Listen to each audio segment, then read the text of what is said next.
हमने अब तक जो, जैसा कि आप जानते हैं कि हम इंग्लिश का जो सब्जेक्ट है इसको कवर करने की कोशिश कर रहे थे।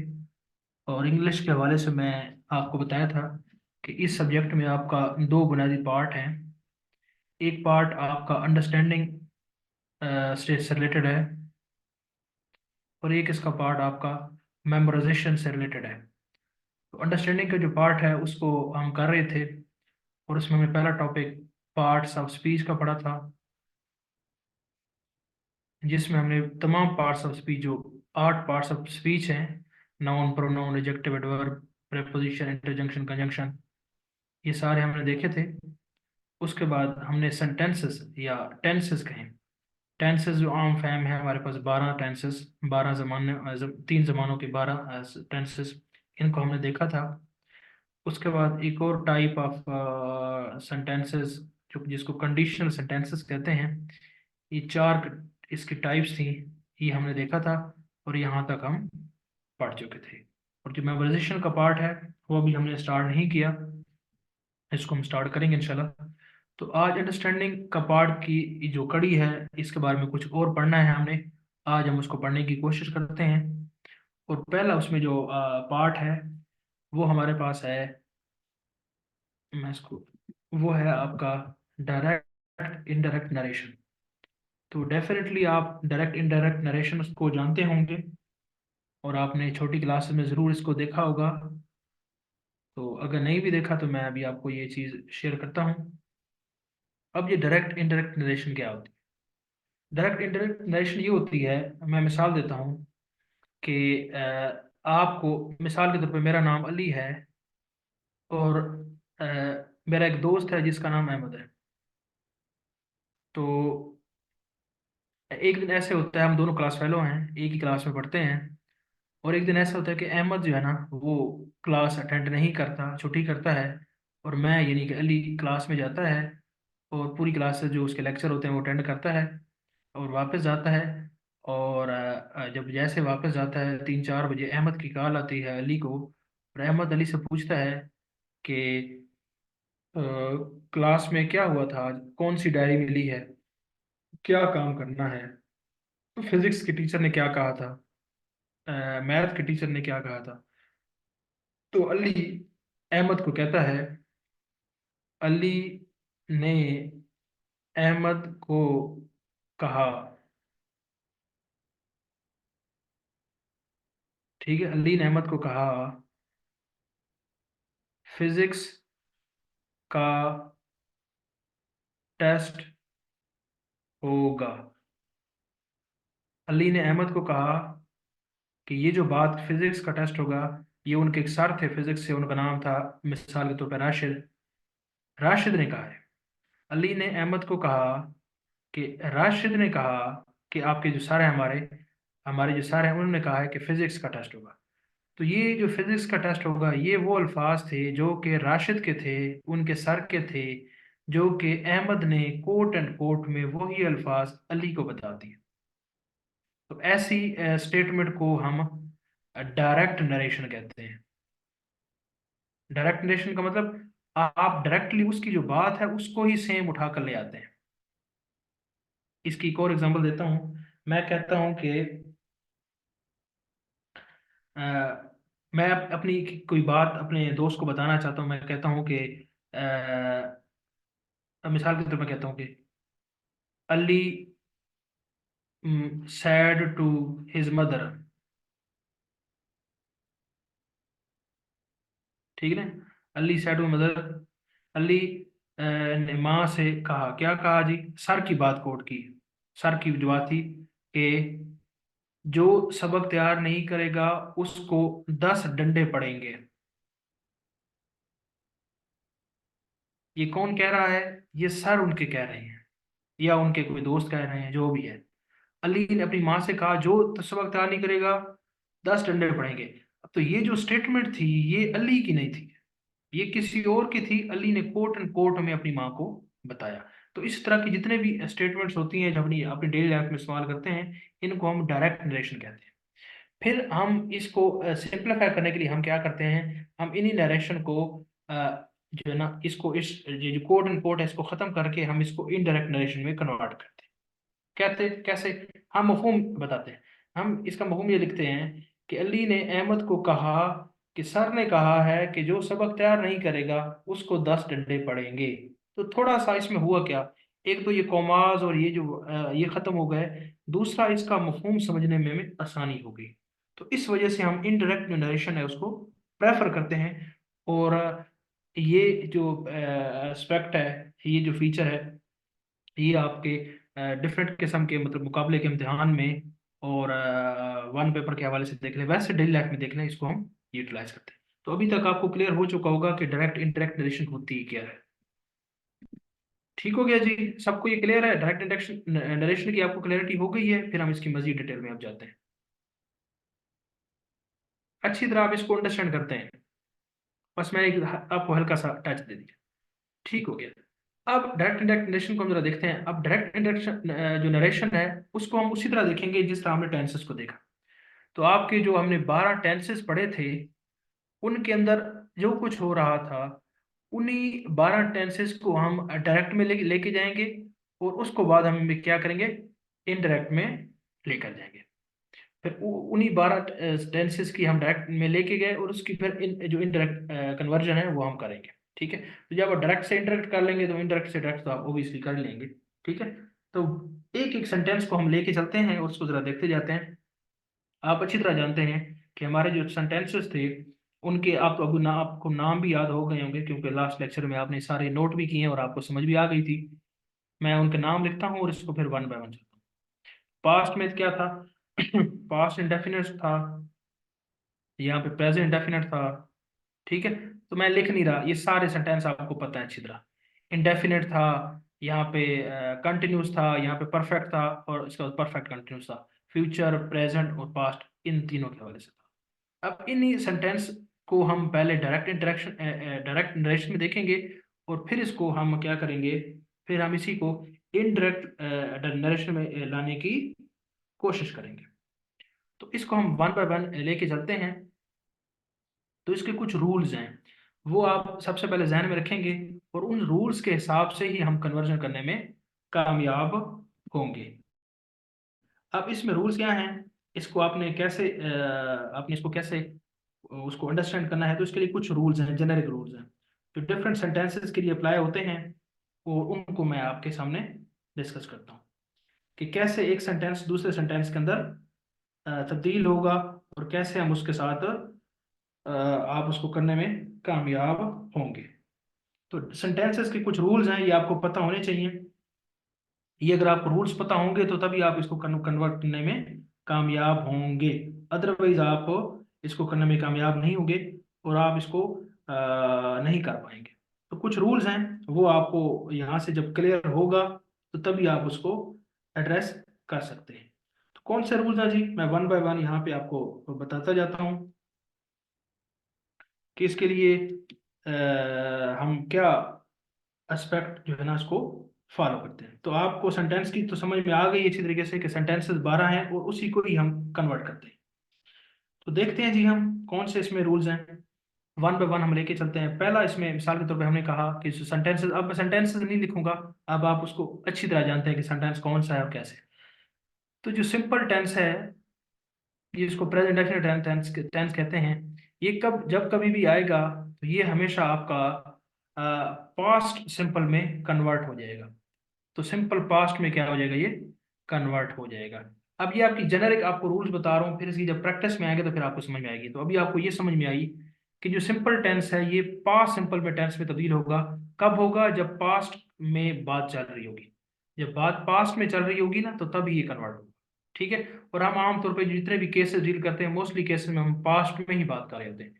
तो पास्ट में जब बात हो रही होगी तो सिंपल पास्ट टेंस जो है ना आपका, सिंपल जो सिंपल इंडेफिनिट टेंस है आपका, ये पास्ट इंडेफिनिट या पास्ट सिंपल में चेंज होगा। तो ये पहला टेंस के वाले से आपको ये पता चल गया कि इसको ऐसे में चेंज करना है। कैसे होगा वो बाद में हम देखेंगे।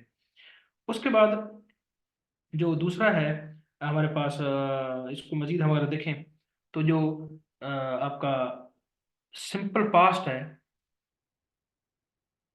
ये किस में चेंज होगी जी? सिंपल जो आपका पास्ट है, ये आपका पास्ट परफेक्ट में चेंज होगा। अभी आप सिर्फ देखते जाएं, फिर इसकी एप्लीकेशन बाद में आपको बताएगी। सिंपल पास्ट पास्ट परफेक्ट में चेंज होगा। इसी तरह जो प्रेजेंट परफेक्ट है, जिसके अंदर आप देख चुके थे कि हैज और थर्ड फॉर्म थी, जो प्रेजेंट परफेक्ट था, ये भी आपका पास्ट परफेक्ट में चेंज होगा। इसके बाद आपने प्रेजेंट कंटिन्यूस पढ़ा था, जो कि आप के इज और साथ वर्ब की पहली फॉर्म थी और साथ आईएनजी था। ठीक है, प्रेजेंट कंटिन्यूस। और ये किस में कन्वर्ट हो जाएगा आपका?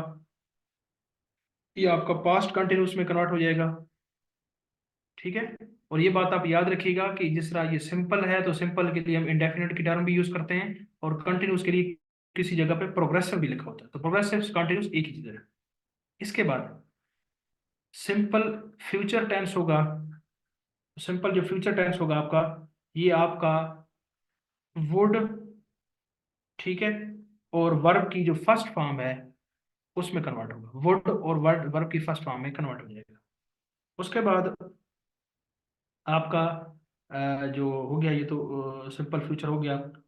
ठीक है। उसके बाद सिंपल टेंस हो गया, सिंपल पास्ट हो गया, सिंपल परफेक्ट हो गया, पास्ट भी हो गया।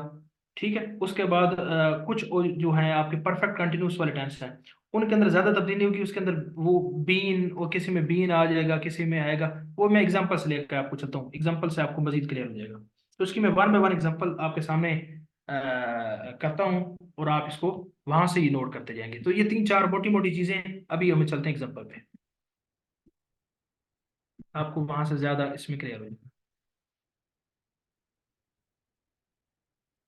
एक मिनट, मैं इसकी एग्जांपल जरा निकाल लूँ। कौन सी एग्जांपल आपको?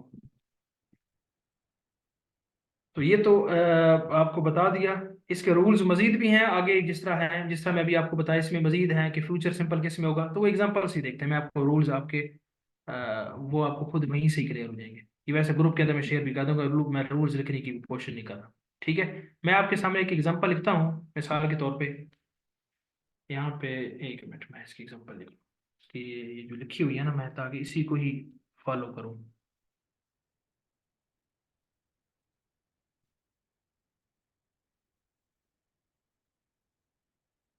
एक मिनट जस्ट।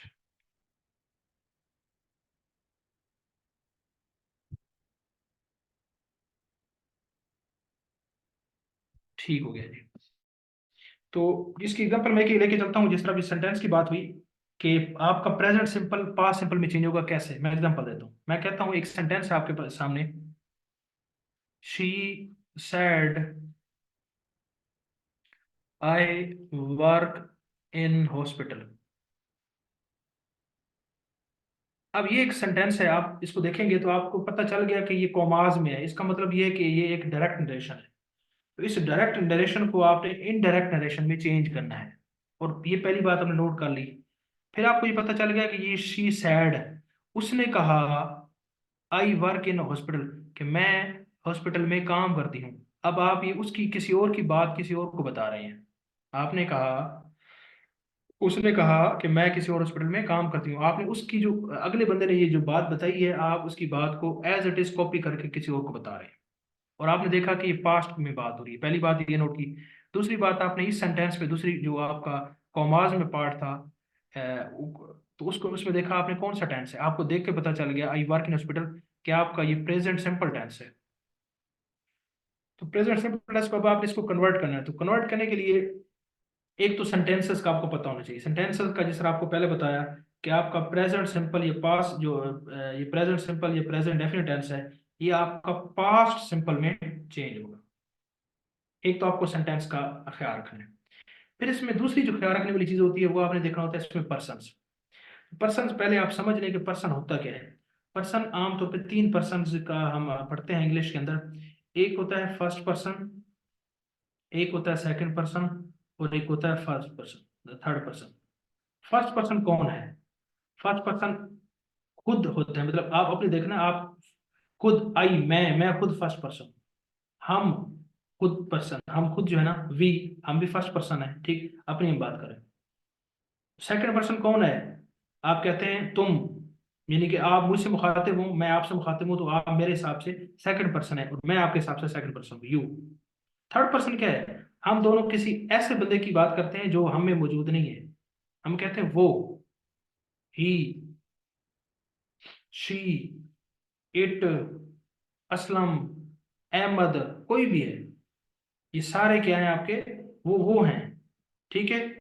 दे, ये सारे आपके थर्ड पर्सन हैं, जो न आप है न मैं हूं। फर्स्ट पर्सन आपके साथ आपके लिए कौन होगा, आप हैं, और या आप हम की फॉर्म में लेंगे। सेकंड पर्सन यू होगा और थर्ड पर्सन ये होंगे। तो ये तीन पर्सन को आपने हमेशा ध्यान में रखना है, first person, second person, third person. ये जब आपको पर्सन समझ में आ गया, इनकी कन्वर्जन होगी सेंटेंसेस में, वो फिर आप देखेंगे। उसके लिए एक छोटा सा फार्मूला अपने ध्यान में रखें, कि मैं यहाँ पे फार्मूला लिखता हूँ, SON divide by 1 2 3। SON divide by 1 2 3। SON सन जो बेटा होता है। अब इसको आपने ध्यान में रखना है। इसमें क्या है, एस क्या है, ये आपका सब्जेक्ट है। ठीक है। मैं यहाँ पे लिख नहीं रहा, छोटा सा लिख रहा हूँ, लेकिन आप समझ जाइए सब्जेक्ट है। ओ क्या है, ओ आपका ऑब्जेक्ट है। ठीक है। और एन क्या है, एन का मतलब नथिंग, कुछ नहीं।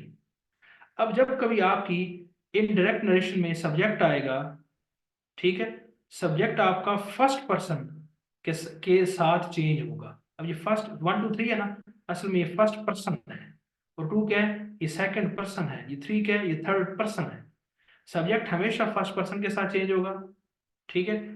और आपका जो ऑब्जेक्ट है, ऑब्जेक्ट आपका हमेशा सेकंड पर्सन के साथ चेंज होगा। ये सेकंड पर्सन ऑब्जेक्ट के साथ चेंज होगा, ये दोनों एक दूसरे में चेंज होंगे।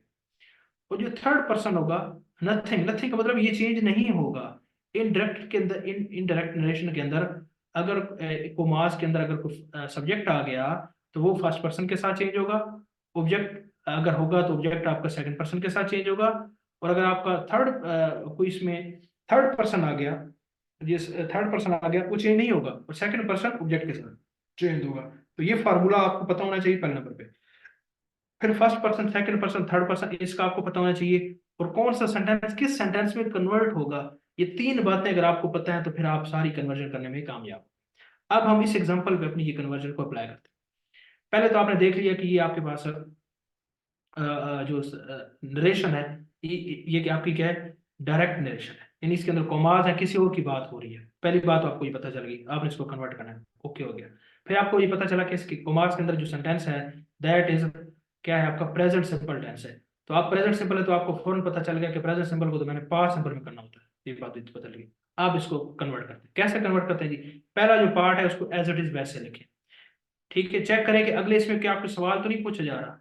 तो सवाल नहीं पूछा जा रहा, अगर यहाँ पे कोई सवाल पूछा जा रहा है, यहाँ पे मिसाल के तौर पे लिखा हुआ है कि is I work in hospital, या is he work in hospital, is पहले आ गया, ठीक है। या यहाँ पे कोई व्हाट आ गया, हु आ गया, कोई सवालिया जुमला आ गया, तो फिर सैड नहीं आएगा, फिर इसकी जगह आस्क्ड आएगा।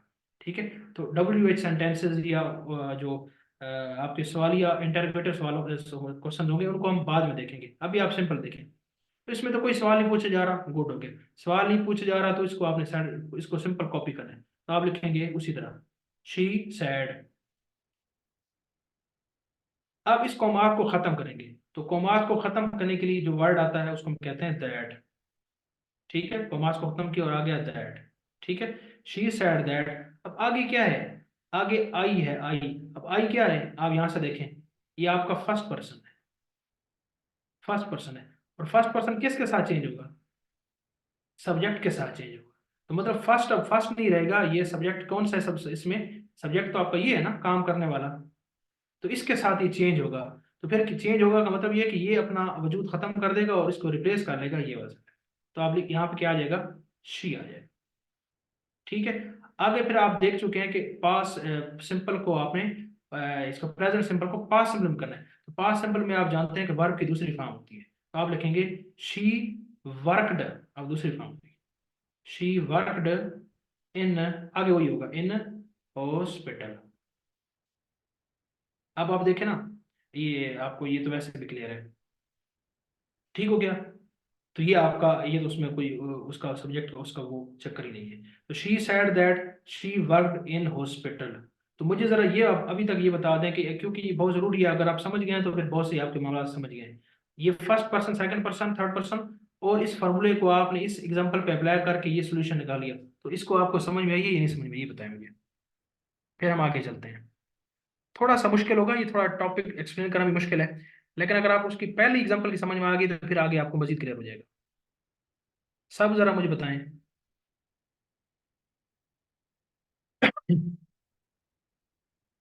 मैं और एग्जांपल्स कराऊंगा, मुझे सिर्फ बता के कि फार्मूला आपको यूज करना आ जाए। ये ट्रिक है ना करने के लिए। ठीक हो गया। ठीक हो गया, मैं एक और एग्जांपल करता हूँ, आपको मजीद क्लियर हो जाएगा। अभी हम प्रेजेंट सिंपल को ही इसी को डील कर लेते हैं। ठीक है। बाकी ये रूल्स हैं वो आपको पता चल जाएंगे ऑटोमेटिकली, आप उसको करने में कामयाब हो जाएंगे। एक और मैं एग्जांपल देता हूँ, देखेंगे। मैं एग्जांपल देता हूँ, यहाँ पे लिखता हूँ he said I love my parents. उसने कहा वो अपने वालिदैन से मोहब्बत करता है। अब वो अपने वालिदैन से मोहब्बत करता है, ये उसकी बात है, ये उसकी बात को आपने कॉमाज में आके बताया। आपने जब ये कॉमाज देखे तो आपको पता चल गया ये आपकी क्या है, आपके पास डायरेक्ट नरेशन है। तो आपने इसको किस में करना है, इन इन इन इंडायरेक्ट में करना है। आगे क्या है, यहाँ पे पास्ट है। अब ये जो टेंस चेंज होता है ना, ये याद रखिएगा, ये सिर्फ पास्ट में होता है। अगर यहाँ पे मिसाल के तौर पे सिंपल टेंस हो, ही सेज अगर आ गया तो फिर सेंटेंस चेंज नहीं होता, फिर जो सेंटेंस उसके आगे है वही सेंटेंस ही रहता है, ये बात याद रखिएगा। लेकिन आमतौर पे जितने भी सेंटेंसेस आप देखेंगे मोस्टली केसेस में, तो आपके पास यहाँ पे पास्ट ही होता है, तो पास्ट के हिसाब से ही आप उसको चेंज करते हैं। तो इसको जरा देखते हैं, तो ये भी वही आ गया। तो आप देखेंगे क्या इसमें कोई सवाल पूछा गया है, नहीं पूछा गया, तो वही ही सैड। ये कुछ जगहों पे इसको ही टोल्ड भी कर देते हैं, एक ही बात है, कोई फर्क नहीं है। कॉमास को खत्म करने के लिए दैट आएगा, ही सैड दैट। अभी आप आई क्या है, आप फर्स्ट पर्सन, फर्स्ट पर्सन किसके साथ चेंज होगा, इसके साथ चेंज होगा, ही। और ये सिंपल टेंस है तो ये पास में चलेगा, ही लव्ड। अब ये देखें माई, अब इसको भी चेंज आपने करना है। अब माई क्या है आप देखें ना, ये आपका, ये भी आपका जो है ना, माई कौन सा पर्सन होगा, माई मेरा, यानी फर्स्ट पर्सन है। तो फर्स्ट पर्सन है, तो फर्स्ट पर्सन किसके साथ, सब्जेक्ट के साथ चेंज होगा, यानी ही के साथ होगा। तो ये जब आई था तो ही हुआ था, अब ये सब्जेक्ट फर्स्ट पर्सन की दूसरी फॉर्म है ना, आई माई मी, तो यहाँ पे इसकी भी दूसरी फॉर्म ही यहाँ पे आएगी, ये बात याद रखिएगा। He loved his parents. ये एग्जांपल हो गई। ठीक हो गया। तो ये आपको क्लियर हो गई, इसमें छोटी छोटी मजीद बातें होती जाएंगी तो हम क्लियर करते जाएंगे। हम नेक्स्ट टेंस पे करते हैं। अच्छा, अब चलते हैं जी हम दूसरे टेंस के एग्जांपल्स पे। तो वो क्या है जी, हम देखते हैं। एक और यहाँ पे लिखता हूं मैं, मिसाल के तौर पे मैं कहता हूं कि ये कहें, आई सैड, थोड़ा चेंज करता हूँ ना, she is driving a car. मैंने कहा कि वो गाड़ी चला रही है। अब देखा ना, उसने अपनी बात को ही कोड करके बता दिया ना, मैंने कहा कि मैं अपनी बात को कोड करके बता रहा है। ठीक है, कि वो गाड़ी चला रही है। अब आपने जब ये देखा तो आपने सबसे पहले देखा कि कौन सा, तो आपको पता चलेगा कॉमाज में है तो ये आपका इनडायरेक्ट है।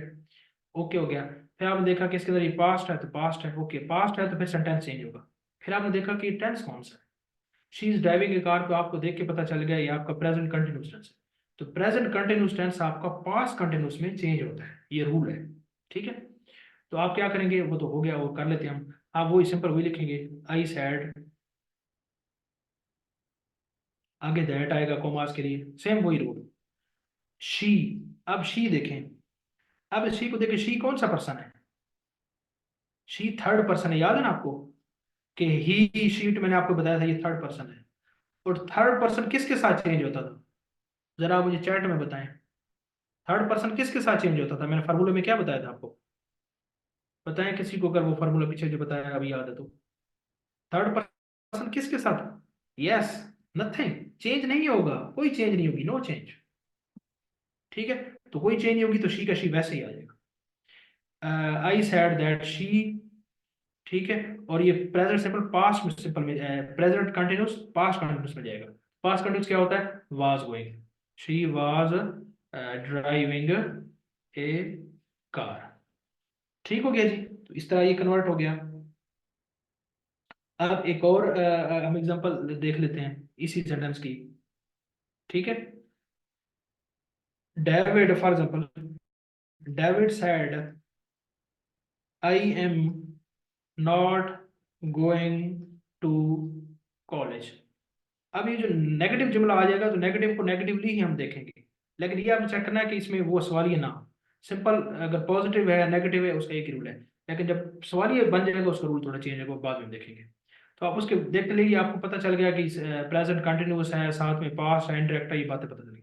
यहाँ तो वैसे ही आप लिखें जी, डेविड सेड दैट।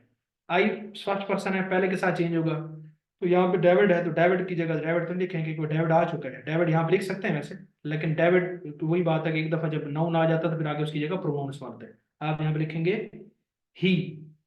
ठीक है, लिख सकते हैं वैसे आप डेविड ही है, लेकिन बेहतर है कि आप यहाँ पे ही लिखें। डेविड सेड दैट ही, यहाँ पे सेंटेंस चेंज होगा, was not going to college. तो ये आपका दूसरा सेंटेंस क्लियर हो गया। अब हम नेक्स्ट सेंटेंस पे चलते हैं। ठीक है, बिल्कुल आसान है, ये बिल्कुल आसान है, बस इनको थोड़ी सी आपने इसको प्रैक्टिस करनी है। अब दूसरा एक सेंटेंस हम जरा देखते हैं। मिसाल के तो मैं कहता हूं कि Ahmed said I have won a prize. I have won a prize, आपने जब इसको देखा तो आपको पता चल गया कि ये प्रेजेंट सिंपल टेंस। तो प्रेजेंट सिंपल हमेशा पास्ट सिंपल में जाएगा। तो आप लिखेंगे अहमद सैड वही, दैट, ये अगेन फर्स्ट पर्सन अहमद के साथ होगा, अहमद नहीं आएगा, ही आएगा। ही ही हैड वन। देखे ना, प्रेजेंट सिंपल पास्ट सिंपल में, पास्ट सिंपल में हैड आता है, हैड वन ए प्राइस। ठीक हो गया जी। तो ये आपका ये प्रेजेंट आपका आपका परफेक्ट हो गया। ठीक हो गया। हाँ जी, कोई इसमें परेशानी तो नहीं है ना, जरा मुझे बताएं। ये ना हो कि घबरा के बैठे हों कि सर पता नहीं क्या बता रहे हैं हमें। हाँ जी, बताइए जरा।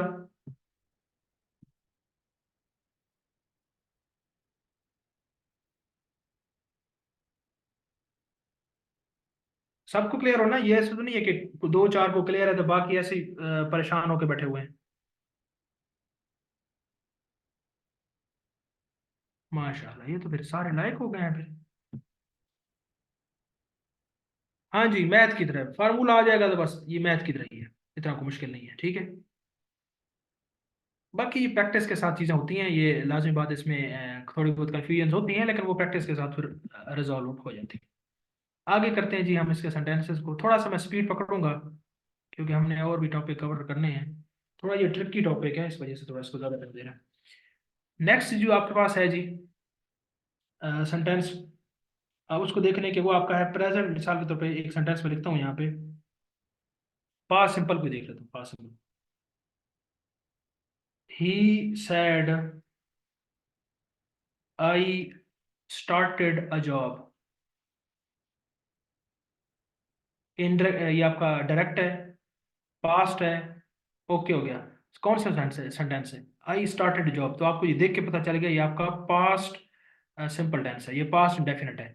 पास्ट इंडेफिनिट किस में आपका कन्वर्ट होता है? आपका पास्ट इंडेफिनिट आपका पास्ट परफेक्ट में आपका चेंज होता है। ठीक हो गया। तो इसको आप कर लेंगे, इजी सी बात है, इसमें कोई कंफ्यूजन वाली बात नहीं है। ठीक हो गया। हाँ जी, ये उसने बता भी दिए। यहाँ पे क्या आएगा? ही सेड ऐसे ही आएगा, दैट आएगा, ये इसके साथ चेंज होगा, ही हैड स्टार्टेड जॉब, बस ओके हो गया। इसी तरह आप कर लेंगे, कोई मसला नहीं है। अब इसमें रूल्स हैं। अब मिसाल के तौर पर यहाँ पे आ जाए कि वाज स्टार्टिंग, वाज स्टार्टिंग आ जाए तो फिर किस में कन्वर्ट हो जाएगा जी? आपका वो पास्ट परफेक्ट इसमें चला जाएगा, तो फिर आगे हो जाता है आपका हैड बीन राइटिंग। तो इसके रूल्स हैं। ठीक है, वो रूल्स आपको मैं शेयर कर देता हूँ, तो ये सारा एक्सप्लेन करने की जरूरत है, ये सारे आप कर लेंगे। हाँ, टोल्ड भी कर सकते हैं, टोल्ड भी कर सकते हैं। अब जरा जी मुझे बताएं कि ये सारे मुझे सेंटेंस करने की जरूरत है, ये आप कर लेंगे? इनके रूल्स हैं, वो रूल्स आप अप्लाई करेंगे और आप करते जाएंगे खुद ही। सब बताएं। मेन फार्मूला यही होगा, कन्वर्जन देखनी है, ये देखना है बस। सब बताएं सब।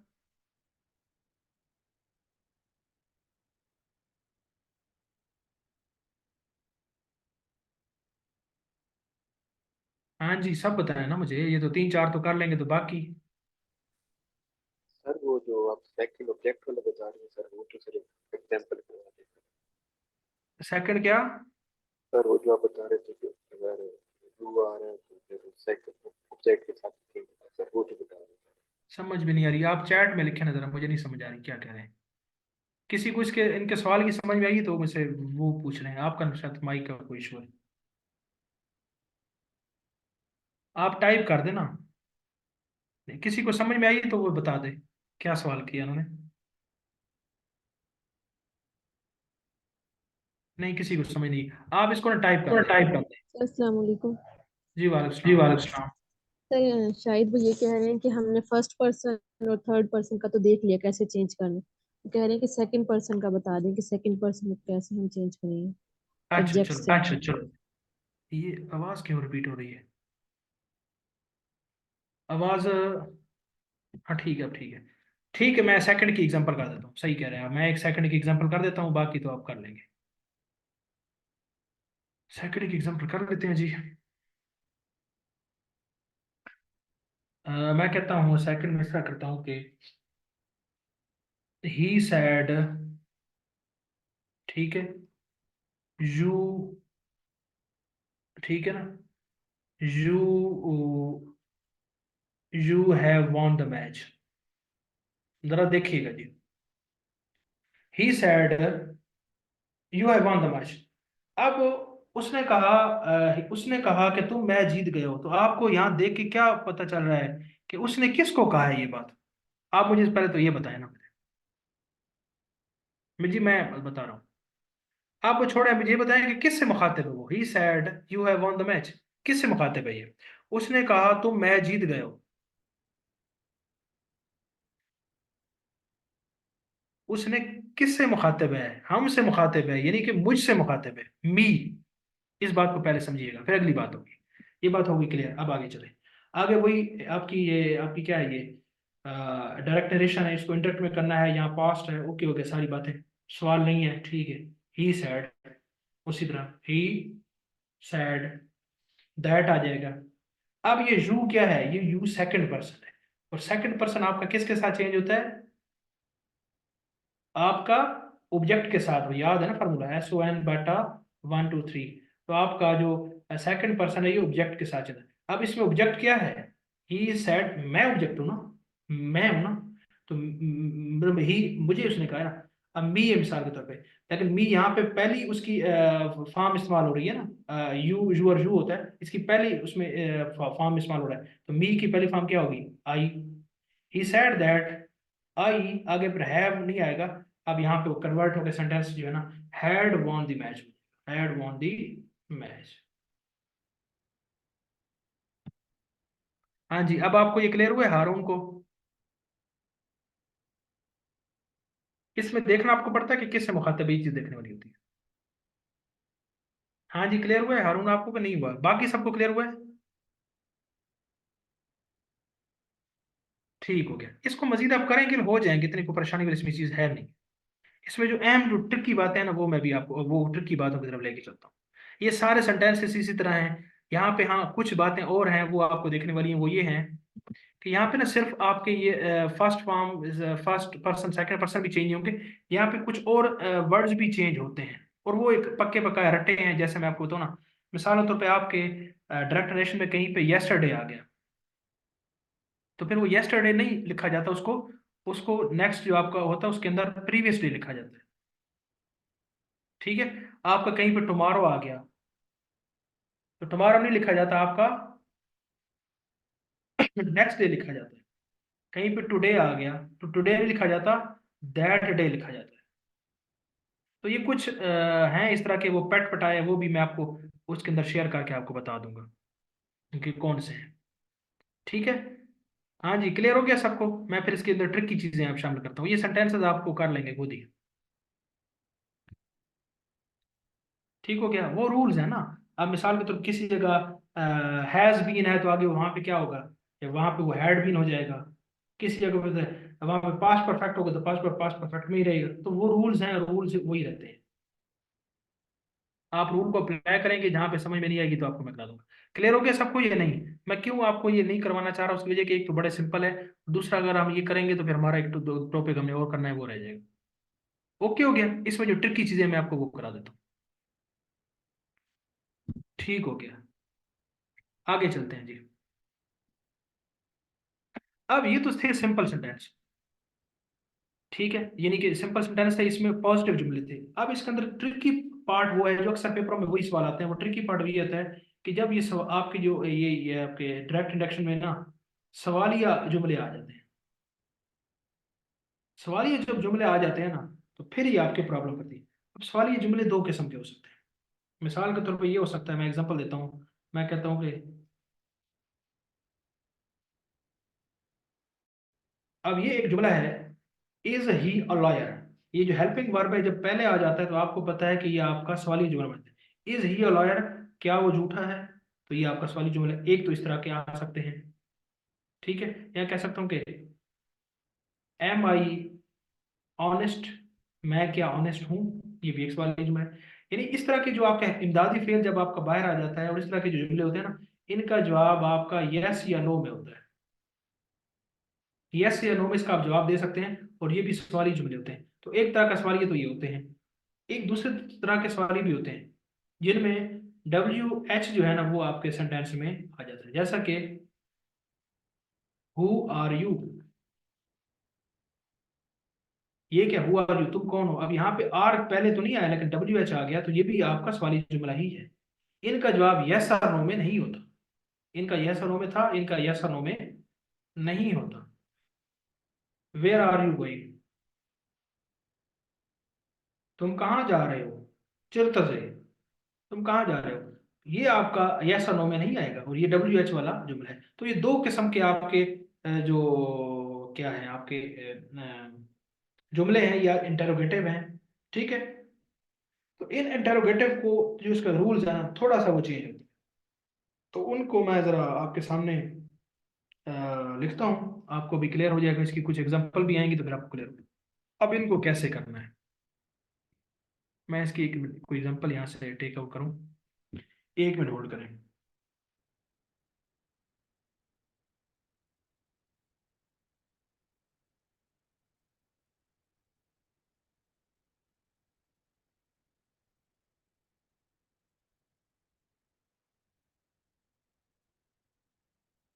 मैं कोई आपके सामने कोई लिंक खोल लूँ ना, वहां से मुझे आसानी होगी। देखें जी, मैंने आपको ये खोल लिया है। अभी आपके सामने इसको जरा देखिएगा। मिसाल के तौर पर मैं लिखता हूँ, पहले तो मैं वो लिखता हूँ जिनका आंसर यस या नो में है, फिर हम चलेंगे दूसरा उसमें। कैसे जी, एग्जाम्पल देखिए। ही said to me, do you like coffee. उसने मुझसे पूछा कि क्या तुम कॉफी पसंद करते हो। डू यू लाइक, अब डू यू लाइक से आपको पता चल गया कि ये कोई WH नहीं है, ये जो है ना सिंपल प्रेजेंट सिंपल टेंस है, और उसके अंदर आपको उसने उसको पहले ले आया और वो उसको सवाल निशान दी। तो इसका जवाब डू यू लाइक कॉफी, तो इसका आप देख लें खुद, आप बता सकते हैं कि इसका जवाब यस या नो में हो सकता है। यानी जिनके शुरू में WH नहीं आता उनका जवाब यस या नो में होता ही है। ये बात तो आपको क्लियर होगी। फिर आपको ये क्लियर हो गया कि ये सेंटेंस क्या है, सेंटेंस प्रेजेंट सिंपल है। बाकी सारे रूल वही रहेंगे। जो जो उसकी सेंटेंस की टेंस की जो आपकी कन्वर्जन है वो कन्वर्जन वैसी ही रहेगी। ये first person second third person उसी तरह ही चेंज होंगे। बस थोड़ा सा फर्क आएगा, वो देखिए। यहाँ पे अब सैड नहीं आएगा, यहाँ पे आस्क्ड आएगा। उसने मुझसे पूछा, देखा ना, यहाँ पे पूछ ही रहा है ना, सवाल कर रहा है तो पूछना यहाँ पे होगा, कहना नहीं सकते। आप लिखेंगे यहाँ पे ही आस्क्ड, टू नहीं आएगा, मी आएगा सीधा, आस्क के बाद मी आएगा, ठीक है। ही आस्क्ड मी, बस फर्क ये हुआ कि आपका वो आ गया सिंपल, आपका वो खत्म हो गया, सैड और आस्क्ड आ गया, आगे मी आगे टू खत्म हो गया। अब यहाँ पे हम दैट लिखते थे तो वो दैट नहीं आएगा, ये बात याद रखिएगा। इसमें वो बात दैट यहाँ पे नहीं आएगा, यहाँ पे दो वर्ड आएंगे, या इफ आएगा और या वेदर आएगा, या इफ आएगा या वेदर आएगा, इनमें से कोई भी आप लगा सकते हैं, आपकी मर्जी है, ठीक है। ये तब आएगा जब आपका आंसर यस और नो में हो, या आपका सवालिया वो सवालिया हो जो WH वाला सवालिया नहीं है। WH वाले के लिए रूल चेंज है, ठीक है। ये दूसरा है, तो ये इन दोनों में से आएगा। ही आस्क्ड मी, हम इफ लगाते हैं, ही आस्क्ड मी इफ। अब इफ के अंदर आगे देखेगा, अब आप इफ के अंदर क्योंकि ये सवाली निशान अब आस्ट आपने कह दिया है, तो मजीद इसको सवाल ये नहीं बनाना, अब आपने इसको सीधा ही रखना है। सीधा इसको रखिएगा, सीधा। अब इस सेंटेंस को ना सीधा बनाएं, मतलब इसको पॉजिटिव सेंस में लेके जाएं। पॉजिटिव में क्या इसका बनाते हैं, आप इसका पॉजिटिव ये नहीं होगा, यू लाइक कॉफी, तुम कॉफी पसंद करते हो। इसका ये बनता है ना, डू यू लाइक कॉफी, तो इसको आपने करना है सीधा, यानी इसका जो पॉजिटिव जुमला है वो आपने बनाना। तो पॉजिटिव जुमला आपने बना लिया, इस पॉजिटिव जुमले को आपने कन्वर्ट कर देना। आप इसको कन्वर्ट करें, यू जो है ना, यू आपको पता है ये सेकंड पर्सन है, सेकंड पर्सन जो है ना ये आपके ऑब्जेक्ट के साथ चेंज होता है, तो यहाँ इसके साथ ये चेंज होगा, तो यहाँ पे ऑब्जेक्ट यानी कि यहाँ पे यू है तो यहाँ पे आई आ जाएगा। इफ आई, आगे क्या है, लाइक आपको पता है ये प्रेजेंट सिंपल किस में कन्वर्ट होता है, पास्ट सिंपल में, तो आई लाइक्ड हो जाएगा, कॉफी वैसे कॉफी हो जाएगा। तो क्या हो जाएगा, he said me if I liked coffee. हाँ जी, ये क्लियर हुआ है सबको?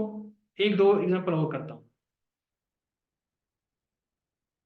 सबको क्लियर हो गया ये इफ और वेदर का इस्तेमाल तब होगा जब डब्ल्यू एच वाला जो सवाल नहीं है बल्कि यस और नो वाला सवाल है। सब बताएं मुझे,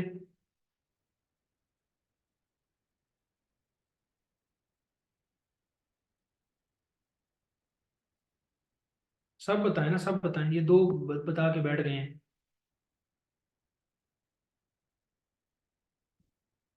ठीक हो गया, आगे चलते हैं जी। अभी एक दो एग्जांपल इसकी और करते हैं, आपको मजीद क्लियर हो जाता है। एक और दो एग्जांपल और करते हैं, ठीक है। अब आगे लिखता हूँ जी, ही सैड टू मी, उसने मुझसे कहा, विल यू हेल्प मी, क्या तुम मेरी मदद करोगे। अब इसका जवाब यस या नो में है, और डब्ल्यू एच यहाँ पे नहीं है, ठीक है। विल ये देखा ना, ये कोई डब्ल्यू एच नहीं है ये, ठीक है, ये दूसरा सिंपल है। अब इसको आपने देख के पता चल गया, तो ये इसको सिंपल करें ना, इसको सीधा करें। विल यू हेल्प मी, तो आप इसको कहेंगे यू विल हेल्प मी, इसको कर दें, आसानी हो जाएगी। फिर आगे वही, ही सेड आस्क्ड यहाँ पे आ जाएगा, ही आस्क्ड, क्यों, सवालिया निशान है, अब सवालिया है तो सेड आस्क्ड में हो जाएगा, टू खत्म हो जाएगा। ही आस्क्ड मी, दैट नहीं आएगा क्योंकि सवालिया है, इफ या वेदर आएगा, यहाँ पे आप वेदर लगाने, आपकी मर्जी है। ही आस्क्ड मी वेदर, से सीधा कर लिया, सीधे को चेंज किया, यू उसके साथ वेदर आई। अब विल जो लाइक है ना, ये आपका उसमें सेंटेंस चेंज होता है ये आपका, तो ये हो जाता है आपका वुड, वुड हेल्प में। वेदर इफ, क्या लिखा है, वेदर आई वुड हेल्प, अब हेल्प आगे मी, अब ये मी क्या है आपका, फर्स्ट पर्सन है ना ये आपका, आई माई मी, ये आपके उसके साथ चेंज होगा, सब्जेक्ट के साथ, हो सब्जेक्ट आपका क्या है यहाँ पे, ही है, तो इसकी आई माई मी तीसरी फॉर्म है, तो इसकी फॉर्म तीसरी भी आएगी, I would help him, I would help him. Clear हो गया सबको जी? एक दो एग्जांपल और कर लेते हैं तो आपको क्लियर हो जाएगा। डब्ल्यू वाला मैं आपको करा दूंगा, डब्ल्यू मैं कराऊंगा, ये तो अभी मैं ये बता रहा हूँ जस्ट। क्लियर हो गया सबको ये वाला? अब इसकी कोई एग्जांपल करने की जरूरत है यस और नो वाले की? मजीद एग्जांपल आप देखेंगे तो आप कर लेंगे, कोई मसले वाली इसमें चीज नहीं है। अब मैं डब्ल्यू एच वाली एग्जांपल करता हूँ, सबको ये क्लियर हो गया है, ओके है सब? अगर सब ओके हैं तो हम आगे चलते हैं। सब बताया करें ना मुझे, अल्लाह के बंदो सब बताया करो, ताकि मुझे पता चले सारों को समझ में आ गई है, दो चार को तो आ जाती है समझ। ठीक हो गया, ठीक। इस देखा, इस क्लास का मकसद ही यही है कि ये लाइव क्लास का ये फायदा होता है कि आपकी एक हमारी रियल टाइम इंटरेक्शन होती है। नहीं तो ये यूट्यूब तो भरी नहीं पड़ी है डायरेक्ट इंडायरेक्ट की लेक्चर से, या एक्टिव पैसिव है, ये जितने भी हैं, आप लिखें आपको, मैं कहता हूँ शायद लाख वीडियो भी मिल जाएगी यूट्यूब पे, या नहीं मिलेगा आपको? उस वीडियो में, उस वीडियो में, इसमें लाइव में क्या फर्क है? फर्क इसी चीज का है, इसमें आप इंटरेक्ट करते हैं, आपकी कोई कंफ्यूजन होती है, आप ऑन जो है ना लाइव आप पूछ लेते हैं, ये फायदा होता है, उसमें आप पूछ नहीं सकते। तो सर, जी जी पूछें। सर अगर वेदर और इफ सर हम अपनी मर्जी से यूज कर सकते हैं, मतलब मर्जी से लगा सकते हैं, वेदर लगाएंगे इफ लगाएंगे, एक बच्चा किसी तरह आए पड़े तो पूरा अपने नहीं नहीं, मर्जी से यूज कर सकते हैं, वेदर यूज करें, करें, इनमें से एक यूज करना होता है, दोनों ठीक है। ठीक हो गया, दोनों ठीक है, ये क्लियर होगी आपको बात? ठीक हो गया। अब मैं जो डब्ल्यू एच का सेंटेंस का लेता हूँ, आपको वो भी क्लियर हो जाएगा। अच्छा, इसकी एग्जांपल एक लिखते हैं, वहां से आपको क्लियर हो जाएगा। मिसाल के तौर पर मैं कहता हूँ कि ही सैड टू मी। अब ये टू मी ना भी लिखे ना, अगर आगे यू आ गया तो आप इसको समझ जाइएगा कि ये किससे मुखातिब है, ये मी से ही मुखातिब है, ये बात समझिएगा। इसी जगह पे टू मी नहीं लिखा होगा, तो आपने उसको समझना है। He said to me what are you doing. अब इसमें अगर आप देखा है तो आपने सबसे पहले देखा कि आपका ये पता चल गया आपको व्हाट आर यू डूइंग, तुम क्या कर रहे हो, तो ये एक सवालिया जुमला है, आगे क्वेश्चन मार्क भी लिखा होगा। तो सवालिया जुमला है, ठीक है। अब सवालिया जुमला तो है लेकिन ये WH वाला है। क्या इसका जवाब आप यस और नो में दे सकते हैं? व्हाट आर यू डूइंग, तुम क्या कर रहे हो, तुम क्या कर रहे हो को आप यस नो में तो नहीं जवाब दे सकते ना। तो ये यस नो वाला नहीं है, ये WH वाला है। तो इसके लिए रूल चेंज है। इसके लिए क्या रूल चेंज है अभी देखिएगा। ही सैड टू मी, तो इधर सेम वही आएगा इसी तरह। ही आस्क्ड मी, ये तो सेम वही होगा। अब यहाँ पे हम लिखते थे पहले इफ या वेदर लिखते थे। अब इसमें WH के अंदर ये इफ और वेदर ये खत्म हो जाता है, ये नहीं आता, ये नहीं आता। और खुद WH वाला जो वर्ड है ना, वो सीधा के सीधा उठा के हम यहाँ ले आते हैं, सीधा के सीधा हम यहाँ ले आते हैं। वट हो गया। अब आगे ये लिखा है आर यू डूइंग, तो आर यू डूइंग को आप क्या कर दें, आप इसको सीधा कर दें जिस तरह पहले हमने सीधा किया था। आप इसको कहना you you are doing, positive जुमला हो गया ना, ये तो इंटरोगेटिव था, उसको पॉजिटिव यू आर डूइंग। अब यू आर डूइंग को आप उसी तरह चेंज कर लें जिस तरह चेंज करते थे। यू आर डूइंग, यू आपका क्या है, सेकंड पर्सन है। सेकंड पर्सन किसके साथ चेंज होगा, आपके इसके साथ चेंज होगा, ऑब्जेक्ट के साथ। ऑब्जेक्ट आपका मी है, यानी आप इसमें इसकी फर्स्ट फॉर्म, तो फर्स्ट फॉर्म लेके चले जाएंगे। आप कहेंगे he said me but I are doing है, तो आपका ये प्रेजेंट कंटिन्यूस है, प्रेजेंट कंटिन्यूस पास्ट कंटिन्यूस में जाता है। तो कंटिन्यूस में क्या हो जाएगा, पास्ट कंटिन्यूस में क्या होता है, आई के साथ अब वाज होगा। what I was doing, what I was doing। Clear हो गया जी। एक दो एग्जांपल इसकी और करता हूं, आपको मजीद क्लियर हो जाएगा। ये छोटा सा फर्क है, इसमें कोई लंबी चौड़ी कोई ड्रामाबाजी है ही नहीं, ठीक है। ऐसा एक और कर लेते हैं, आपको क्लियर हो। सेंटेंस भी ताकि थोड़ा चेंज करूँ ना, ठीक है ना। ठीक है। ही said to me why have you resigned from your job। उसने मुझसे कहा कि तुमने अपनी जॉब से क्यों इस्तीफा दिया, तो इसका जवाब यस और नो में तो आप नहीं दे सकते। और WH भी आ गया, तो इसका मतलब ये आपका वो जुमला तो है नहीं यस और नो वाला, तो ये WH वाला। WH वाला रूल लगाएंगे, ही सेड टू मी, तो वही बात, ही आस्क्ड मी, दैट आएगा नहीं आएगा, ठीक है। वहां उसके बाद क्या, इफ वेदर आएगा तो नहीं आएगा, सिंपल ये उठा के सीधा इधर आ जाएगा। ही आस्क्ड मी व्हाई, फिर इसको सीधा करना है। सीधा कैसे करेंगे, have you resigned from the job, तो आप लिखेंगे you have resigned from the job. अब यहाँ पे इसको सीधा करें, you have resigned from your job, इसको सीधा कर लिया। अब आप इसको कन्वर्ट कर लें, तो यू सेकंड पर्सन सीधा, तो आई आ जाएगा। He asked me why I have resigned, तो ये आपका पास्ट प्रेजेंट परफेक्ट है ना, तो ये पास्ट परफेक्ट में जाता है। तो ये पास्ट परफेक्ट में कैसे जाता है, ये हैड रिजाइंड आ जाता है, ठीक है। He asked me why I had resigned from, अब ये यूअर आ गया। अब यूअर सेकंड पर्सन है, तो यहाँ उसके साथ चेंज होगा, ऑब्जेक्ट के साथ। ऑब्जेक्ट आपका मी है, उसकी दूसरी फॉर्म है, तो मी की दूसरी फॉर्म, यानी कि आई की दूसरी फॉर्म क्या होगी, आई माई, तो माई होगा। I had resigned from my job, very simple. अब जरा मुझे बताएं कि ये WH पर आपको क्लियर हो गए कि नहीं क्लियर हो गए, सब बताएं मुझे।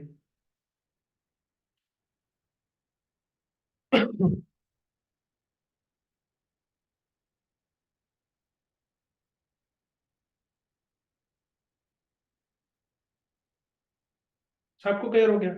बाकी इसकी प्रैक्टिस आप करेंगे ना तो खुद ब खुद हो जाएंगे, कोई मुश्किल नहीं है। और आपके पेपर में अगर वन पेपर में ना डायरेक्ट इनडायरेक्ट का सवाल आ जाए या एक्टिव पैसिव का आ जाए, तो आप वहां पे खुशियां मनाएं, क्योंकि ये सबसे आसान सवाल होते हैं। आप PPSC के पुराने पेपर उठा के देख लें, आपको बिल्कुल बच्चों वाले सवाल नजर आएंगे। और ये सिर्फ उसकी बात नहीं है, ये CS PMS के आप पेपर उठा लें, उनके भी डायरेक्ट इनडायरेक्ट बड़े आसान होते हैं। और ये आपने मेरे ख्याल से 9वीं 10वीं में पढ़े होंगे, मुझे जो लगता है। ऐसे ही है, किस क्लास में पढ़े हैं आपने ये डायरेक्ट डायरेक्ट, क्या आप किसी ने 6वीं में पढ़े हो? मैंने तो 9वीं क्लास में पढ़े हैं।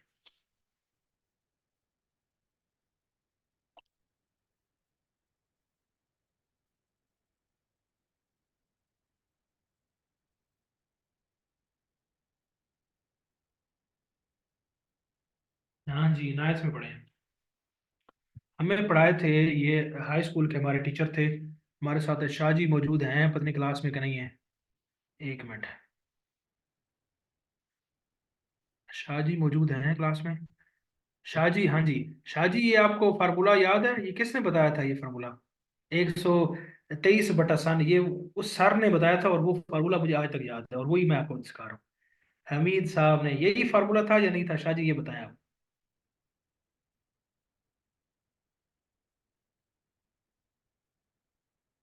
हाँ जी, ये शाह जी मेरे मैट्रिक के क्लास फेलो हैं, बहुत अच्छे दोस्त हैं। तो हम इकट्ठे, ये 2012 से 10 से 12 की हमारी मैट्रिक है ना, ये 2010, 10-11 की बात है, तब ये पढ़ा था। ठीक हो गया जी। अच्छा, तो ये डायरेक्ट डायरेक्ट में यही कुछ है, बाकी इसकी जो रूल्स हैं वो मैं आपको शेयर कर दूंगा। एक्सरसाइज इससे रेलेवेंट जो है ना वो भी आपको शेयर कर दूंगा। आप इसको खुद प्रैक्टिस करेंगे, इसको जरा इस पर मत्था मारेंगे, तो खुद आप इसमें मास्टरी अचीव कर लेंगे। ठीक हो गया जी, क्लियर हो गया सबको? अब हम चलते हैं जी नेक्स्ट टॉपिक पे।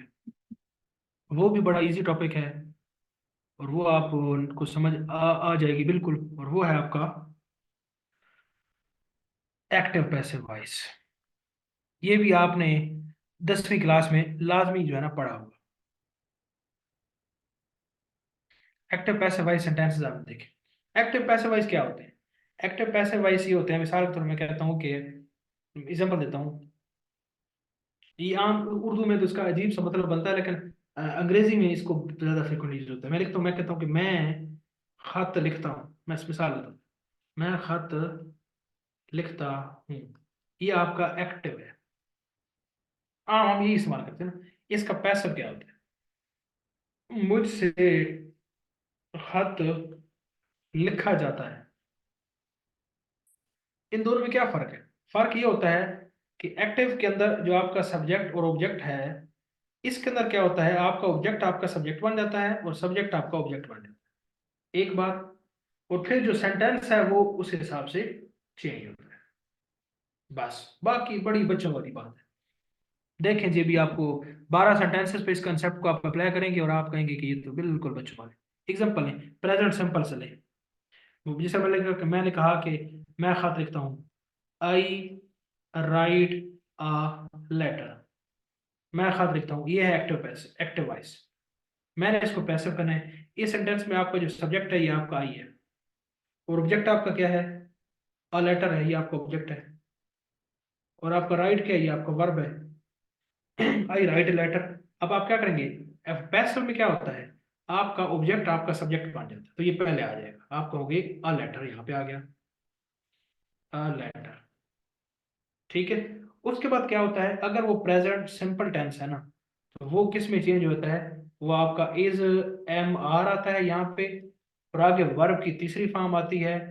ठीक है, तो वर्ब की तीसरी फॉर्म आती है, और उसके बाद आपका बाय बाय की टर्म होती है। ठीक है, और उसके बाद आपका जो जो आपका आपका क्या था, सब्जेक्ट था, जो अब इसमें क्या करेगा, आपको वो ऑब्जेक्ट बन गया होगा, और वो अब ऑब्जेक्ट आपका उस अपनी जो तीसरी उसकी फॉर्म है वो उसमें इस्तेमाल होगा। जरा देखें, लेटर, अब यहाँ पे क्या होगा, इज एम आर, तो अ लेटर से कैसा इज होगा ना, अ लेटर इज, राइट की फॉर्म तीसरी क्या होती है?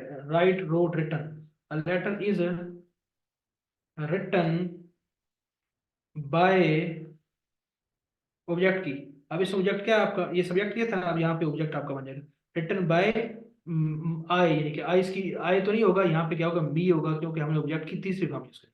अ letter is written by me. ठीक हो गया जी। हाँ जी, सबको ये क्लियर हुआ है, ये नहीं क्लियर हुआ? अब इसके बड़ी आसान आसान है, बच्चों वाले हैं, जरा भी आपको मैं बताऊंगा ना। बोर तो नहीं होगा कि सर ये क्या हमें छोटी क्लासेस में लेके चले गए हैं, हम तो एमए पास हैं, और हम तो बड़े फने खान हैं, और हम तो ये हैं, तो सर हमें किधर लेके चले, हमारे लेवल से नीचे हमें ले गए हैं। हाँ जी, क्या पता नाराज होके बैठे हैं।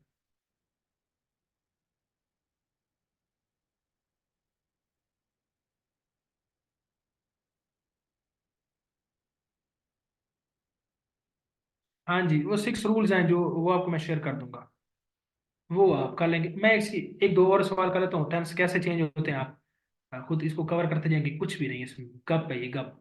लेकिन आपको हैरानगी होगी कि जो है ना बहुत से साहिबान जो है वो इनको गलत करके पेपर में आ जाते हैं, ये तो मुफ्त के नंबर होते हैं। ठीक है, मैं एक और एग्जांपल लिखता हूँ, मिसाल के तौर पे मैं कहता हूँ कि प्रेजेंट सिंपल था ना, अब यहाँ पे मैं लिखता हूँ Ali is going to school, Ali is going to school, school पहले आ जाएगा, स्कूल इज, ये प्रेजेंट कंटिन्यूस है, प्रेजेंट कंटिन्यूस में क्या होता है, बीइंग आता है, और आगे इसमें पैसिव में हमेशा थर्ड फॉर्म आती है, कोई ऐसा टेंस है ही नहीं कि इसमें थर्ड फॉर्म है, थर्ड फॉर्म ही आती। School is being, third form is being gone by Ali, school is being gone by Ali. ठीक हो गया। इसी तरह पास्ट सिंपल में अगर मैं आपको एग्जांपल दूं, मैं पढ़ देता हूँ, ठीक है, ठीक है। अब मैं यहाँ पे बल्कि लिख के लेता हूँ तो आसानी हो। दी कंपनी हायर्ड न्यू वर्क,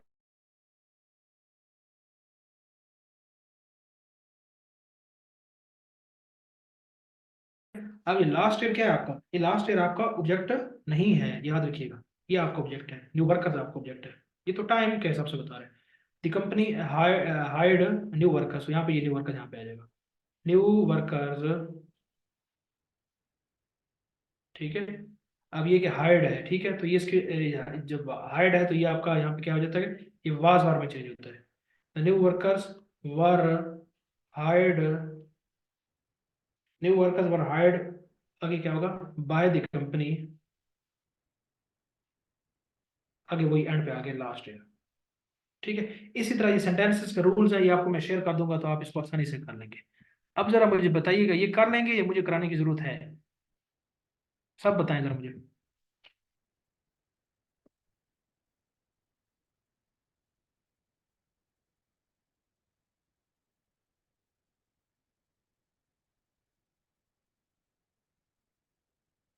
कर लेंगे ना, मैं रूल्स इसके शेयर कर दूंगा, रूल्स इसके शेयर कर दूंगा, आपने वो रूल्स देख लेने हैं, उसी से ये सारे हो जाएंगे, कोई इसमें मुश्किल वाली चीज नहीं है।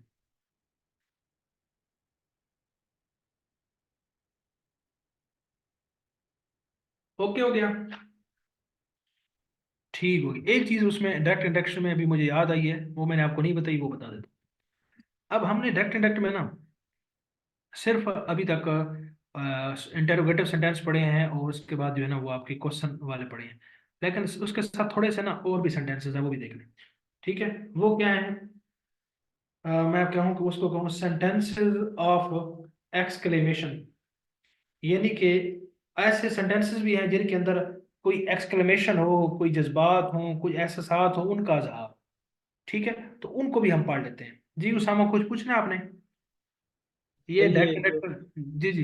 जी सर, ये जो लास्ट आपने बताया he is going to school, sir ये मैंने पढ़ा था एक जगह, वहां पे लिखा था कि जो इंट्रांजिटिव वर्ब्स होते हैं ना, वो पैसिव वॉइस में कन्वर्ट नहीं हो सकते, क्योंकि उनका डायरेक्ट ऑब्जेक्ट नहीं होता उनके साथ।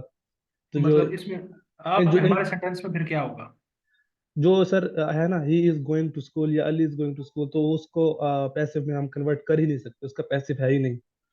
मतलब जस्ट जो ट्रांजिटिव वर्ब वाले होते हैं ना सेंटेंस, उनको कन्वर्ट कर सकते हैं पैसिव में, इंट्रांजिटिव को नहीं कर सकते। तो ये ये सर मैंने मैं रूल पढ़ा एग्जाम, था, ये बाकी नहीं सर वो, आप काइंडली कंफर्म कर लीजिए। जी जी नहीं, जी वो पढ़ा होगा, इसमें कुछ सेंटेंसेस ऐसे हैं जिनको आप कन्वर्ट नहीं कर सकते, वो 4 सेंटेंसेस हैं, पता है जी आपको। एक्टिव पैसिव में ये बात एक है, ये मैं इनको अभी नहीं बताया। वो एक है कि एक्टिव पैसिव में 4 ऐसे सेंटेंसेस हैं जिनको आप चेंज नहीं कर सकते, वो प्रेजेंट कंटिन्यूस नहीं है। वो पता है कौन से हैं, ये लिख ही लें, यहाँ पे मैं आपको लिख लेता हूँ। वो जो यहाँ पे आपने बताया ना कि इसको चेंज नहीं कर सकते, तो प्रेजेंट कंटिन्यूस को हम चेंज कर सकते हैं, किसको नहीं कर सकते, मैं यहाँ लिखता सर, प्रेजेंट कंटिन्यूअस को नहीं कह रहा था मैं, ट्रांजिटिव और इनट्रांजिटिव को कह रहा, वो मैंने पढ़ा था।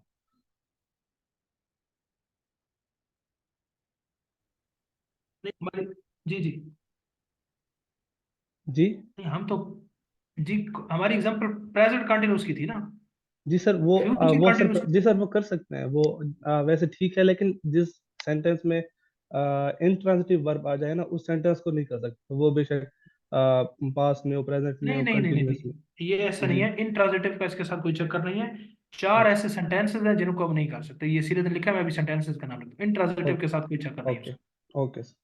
वो एक सेंटेंस है जिनको हम नहीं कर सकते, वो है, लिख लें बेशक ये, आपका future continuous tense. Future continuous tense उसको आप नहीं कर सकते चेंज, फ्यूचर कंटिन्यूस टेंस को आप नहीं कर सकते एक। उसके बाद आप प्रेजेंट परफेक्ट कंटिन्यूस को नहीं कर सकते।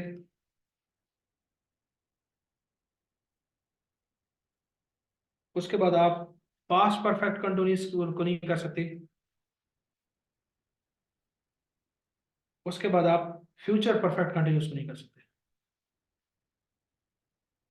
ये नोट कर लें सारे, फ्यूचर परफेक्ट कंटिन्यूस, आप फ्यूचर कंटिन्यूस को नहीं कर सकते, प्रेजेंट परफेक्ट कंटिन्यूस को नहीं कर सकते, पास्ट परफेक्ट कंटिन्यूस को, और फ्यूचर परफेक्ट, यानी कि परफेक्ट कंटिन्यूस के जितने भी है ना, आप इनको नहीं कर सकते, और इसके साथ एडिशनल एक है फ्यूचर कंटिन्यूस। बस इन चारों को आप नहीं कर सकते, बाकी सबको कर सकते हैं। ट्रांजिटिव का इंट्रांजिटिव का कोई चक्कर नहीं इसमें।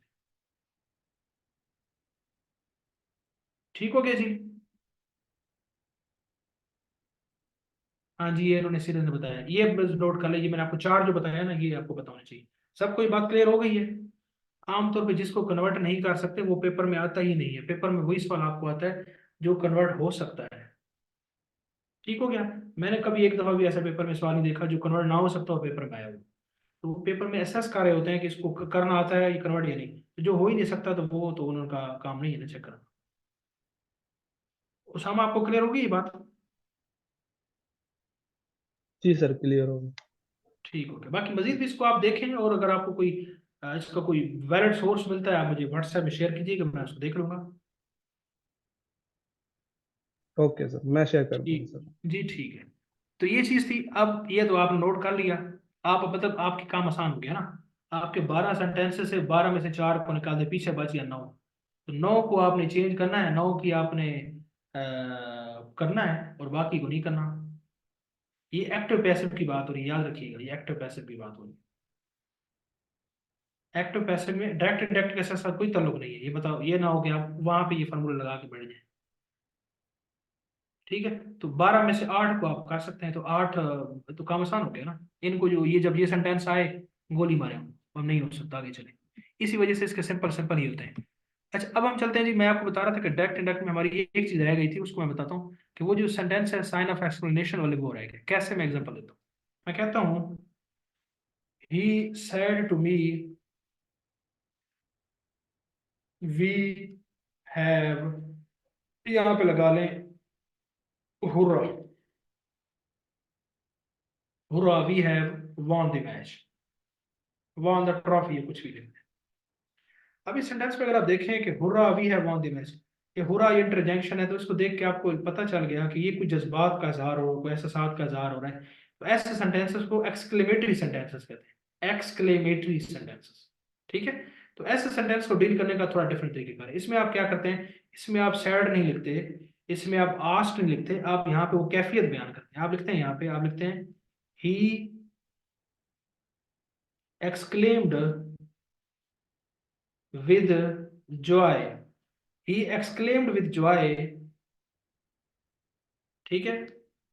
He exclaimed with Joy. ठीक है? दैट, यहाँ पे वही दैट आ जाएगा, दैट, अब वही आगे, we had won the trophy.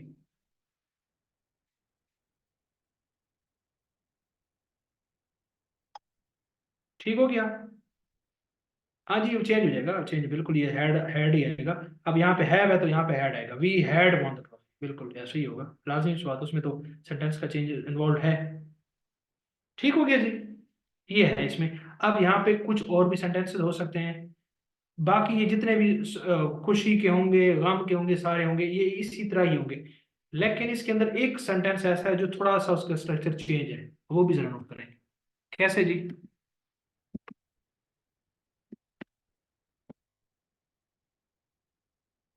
मैं लिखता हूँ यहाँ पे, मैं यहाँ पे लिखता हूँ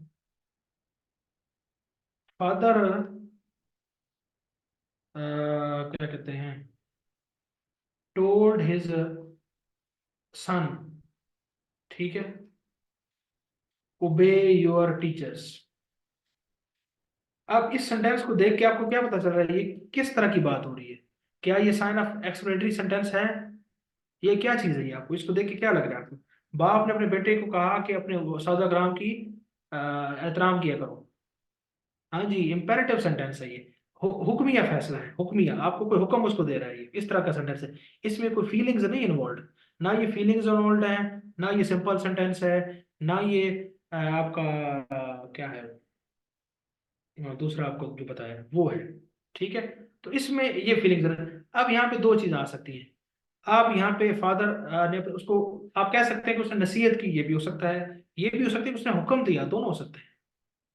तो दोनों में क्या होगा, आप लिखेंगे यहाँ पे आप लिखेंगे फादर एडवाइज्ड हिज सन, या आप ये भी लिख सकते हैं फादर डायरेक्टेड, हुक्म दिया, डायरेक्टेड हिज सन, सन। अब यहाँ पे दैट नहीं आएगा, यहाँ पे दैट नहीं आएगा, यहाँ पे फिर आगे टू आएगा, टू आएगा। Father advise his son to, to, आगे फिर टू के आगे आप अच्छी तरह जानते हैं ये इन्फिनिटिव होता है, इसके बाद आगे फिर आपका वर्ब की दूसरी फॉर्म तीसरी फॉर्म नहीं आती, वर्ब की पहली फॉर्म ही आती है, तो टू आ गया ना। Father advised his son to obey, इसके साथ चेंज होगा हिज टीचर्स। ठीक हो गया जी। अब ये बात नोट कीजिएगा कि इसमें थर्ड फॉर्म या सेकंड फॉर्म नहीं आएगी। टू इन्फिनिटिव होता है, टू जब भी कभी आप सेंटेंसेस में देखते हैं टू के फौरन बाद फर्स्ट फॉर्म इस्तेमाल होती है। क्लियर हो गई बात को? ये आ सकता है। अब यहाँ पे मैं एक और एग्जांपल पुट कर देता हूँ, तो ये एडवाइस भी हो सकता है, डायरेक्टिव भी हो सकता है। अब यहाँ से एग्जांपल मैं वो रख लेता हूँ। मैं कहता हूँ हस्बैंड टोल्ड हिज वाइफ, ठीक है ना, क्या कहते हैं, make a T for me, make a T for me. Husband अपनी बीवी को कहा मेरे लिए चाय बनाओ। अब आप ये सेंटेंस है, अब ये भी उसी तरह का है। अब आपको क्या लगता है ये क्या है, ये किस तरह का है? एडवाइज्ड है, क्या चीज है ये?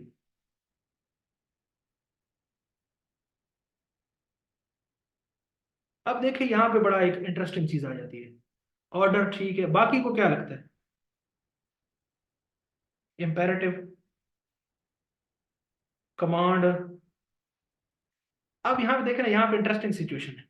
अब हस्बैंड ने अपनी बीवी को आज मिली जाए, अब ये दरखास्त भी हो सकती है। किसी घर के अंदर ऐसा माहौल होगा कि हस्बैंड अपनी बीवी को कहता होगा, तो वो ऐसे होगा कि वो रिक्वेस्ट होगी। किसी जगह पे वो ऑर्डर भी हो सकता है। तो ये चीज बड़ी एक वो आ जाती है। ठीक है, नहीं प्लीज भी नहीं, प्लीज भी ना लिखो फिर भी उसको वही समझ लेते हैं। ठीक है, उसके इंटेंट को फिर भी हम प्लीज ना भी शामिल किया हो, फिर भी हम उसको ऑर्डर और रिक्वेस्ट दोनों में ले सकते हैं। तो आप इसमें दोनों लगा सकते हैं। आप यहाँ पे कह सकते हैं कि हस्बैंड रिक्वेस्टेड लिख सकते हैं यहाँ पे, या आप कमांडेड कह सकते हैं, या आप डायरेक्टेड भी कह सकते हैं, एक ही बात है। ठीक है, हस्बैंड डायरेक्टर, आगे वही आ गया हिज वाइफ, आगे वही टू आएगा, टू, टू वही पे टू क्या फिर make a T for him. ठीक है, तो इस तरह की कंफ्यूजन जहाँ पे आ जाता है तो अपनी मर्जी से आप, हाँ जी, हस्बैंड रिक्वेस्ट कर सकते हैं, सही बात है।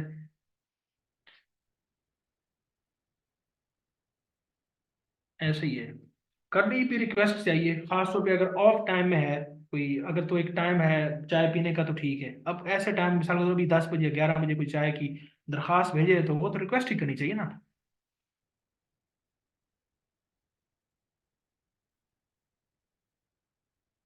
बाकी फिर उनकी आपसी अंडरस्टैंडिंग पे भी डिपेंड करता है किस तरह की अंडरस्टैंडिंग है।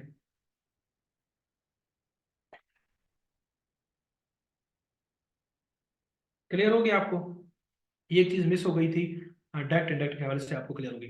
तो डायरेक्ट इनडायरेक्ट, हाँ जी बिल्कुल, उसी पे डिपेंड करता है अंडरस्टैंडिंग पे, उनके दिमाग में अंडरस्टैंडिंग कैसी है। तो वो कमांड भी हो सकती है, वो रिक्वेस्ट भी हो सकती है।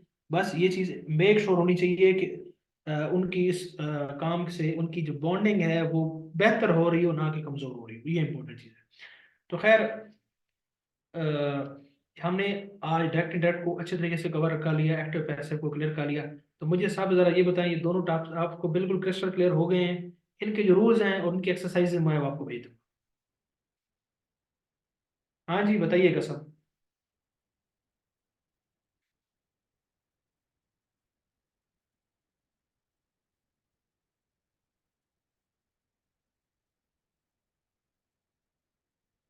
हुक्का फुल क्लियर है, हाँ?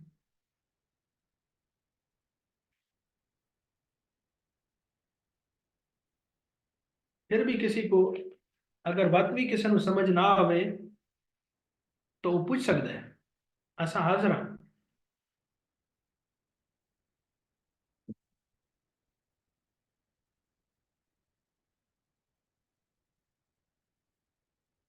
हाँ जी, फर्क साहब बहुत अच्छा टीचर है। ठीक ठाक समझ में आ गई, हाँ।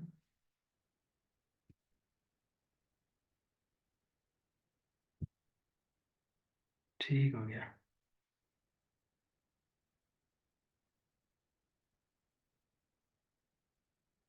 तो ठीक हो गया।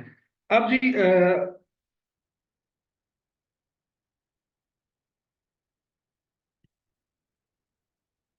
जी मैं वो सामा बताता हूँ।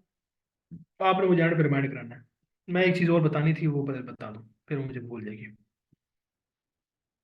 तो देखें जी, हमने अब इसके बाद एक आपको जो छोटी सी बात बतानी है, इतनी बड़ी को बात नहीं है।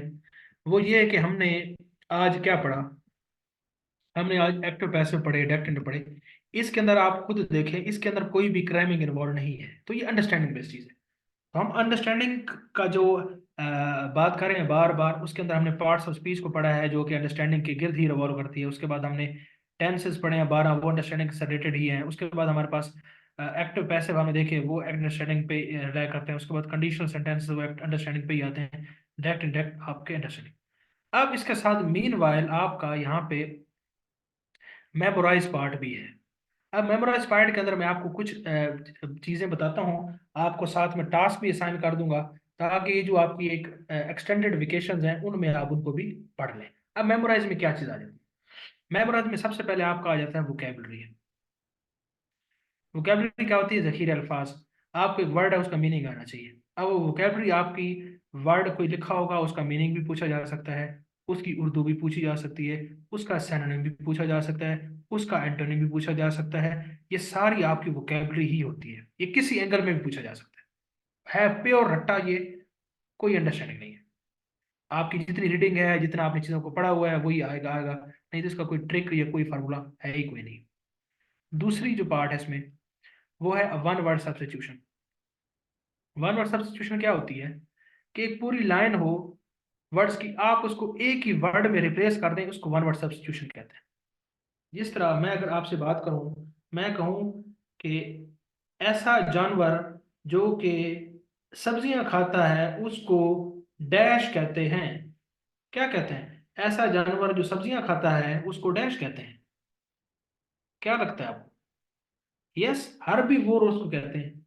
और हर्बीवोर अगर किसी जगह पे एक वर्ड लिखा होगा, तो इसका मतलब ये होगा कि ऐसा जानवर है जो सब्जियां खाता है। एक वर्ड को आपने, पूरे सेंटेंस को आपने एक वर्ड से रिप्लेस कर दिया, सब्स्टिट्यूट कर दिया, इसको वन वर्ड सब्स्टिट्यूशन कहते हैं। ये तो ये क्या है? ये भी प्योर आपका रट्टा है। उसके बाद तीसरे नंबर पे ईडियम्स आपने पढ़ रखे होंगे। ईडियम्स को मिसाल के तौर पर मुख्तलिफ किस्म के ईडियम्स होते हैं, ये ग्रामेटिकली आप इस्तेमाल करते हैं। ठीक है, जिस तरह मुहावरे होते हैं उर्दू के अंदर, उसी तरह अंग्रेजी में ईडियम्स होते हैं। जैसा कि अगर आपको मैं बताऊं कि once in a blue moon, once in a blue moon क्या मतलब है इसका?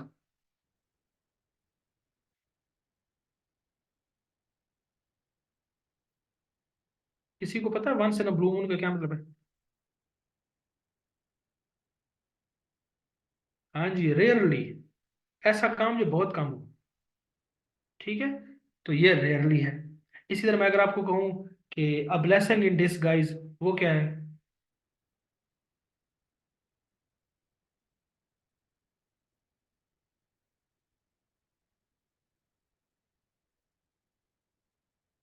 हाँ जी, नुकसान की सूरत में फायदा। बाकी किधर है जी? बाकी भी बताएं ना। अब ये इस तरह के जो मामलात होते हैं ना, अब ये इसके अंदर कोई लॉजिक नहीं होती। ठीक है, इसमें आपको रट्टा होता है, और आपने अगर पढ़ा हुआ है तो आप उसको समझ लेते हैं। कोई मसला नहीं, कोई मसला नहीं आता तो आ जाएगा। तो ये ईडीएम है। तो आपको कहने का मतलब ये है कि ईडीएम हो गया, वन वर्ड सब्स्टिट्यूशन हो गया, ग्रामर होगी, ये सारे आपके रटे हैं। उसके आगे जी चौथे नंबर पे आपका वो है प्रोवर्ब्स। प्रोवर्ब को उर्दू में हम कहते हैं जो आपकी वो होती है ज़रबुल मिसल होती है, ठीक है। ज़रबुल मिसल जिस तरह आप कहते हैं कि अनाज न जाने आंगन टेढ़ा, ठीक है, मिसाल के तौर पे, या आप कोई भी हैं, ठीक है। नहीं, मुहावरे वो ईडीएम में चले जाते हैं, मुहावरे ईडीएम में आ जाते हैं, ज़रबुल मिसल वो है। हाँ, जिस तरह इन्होंने बताया don't cry over spilled milk. या मैं कहूँ कि अगर प्रोवर्ब कहूँ कि आपने पढ़ रखा होगा, necessity is the mother of invention, a bad workman always quarrels with his tools। क्या मतलब है इसका? A bad workman always quarrels with his tools।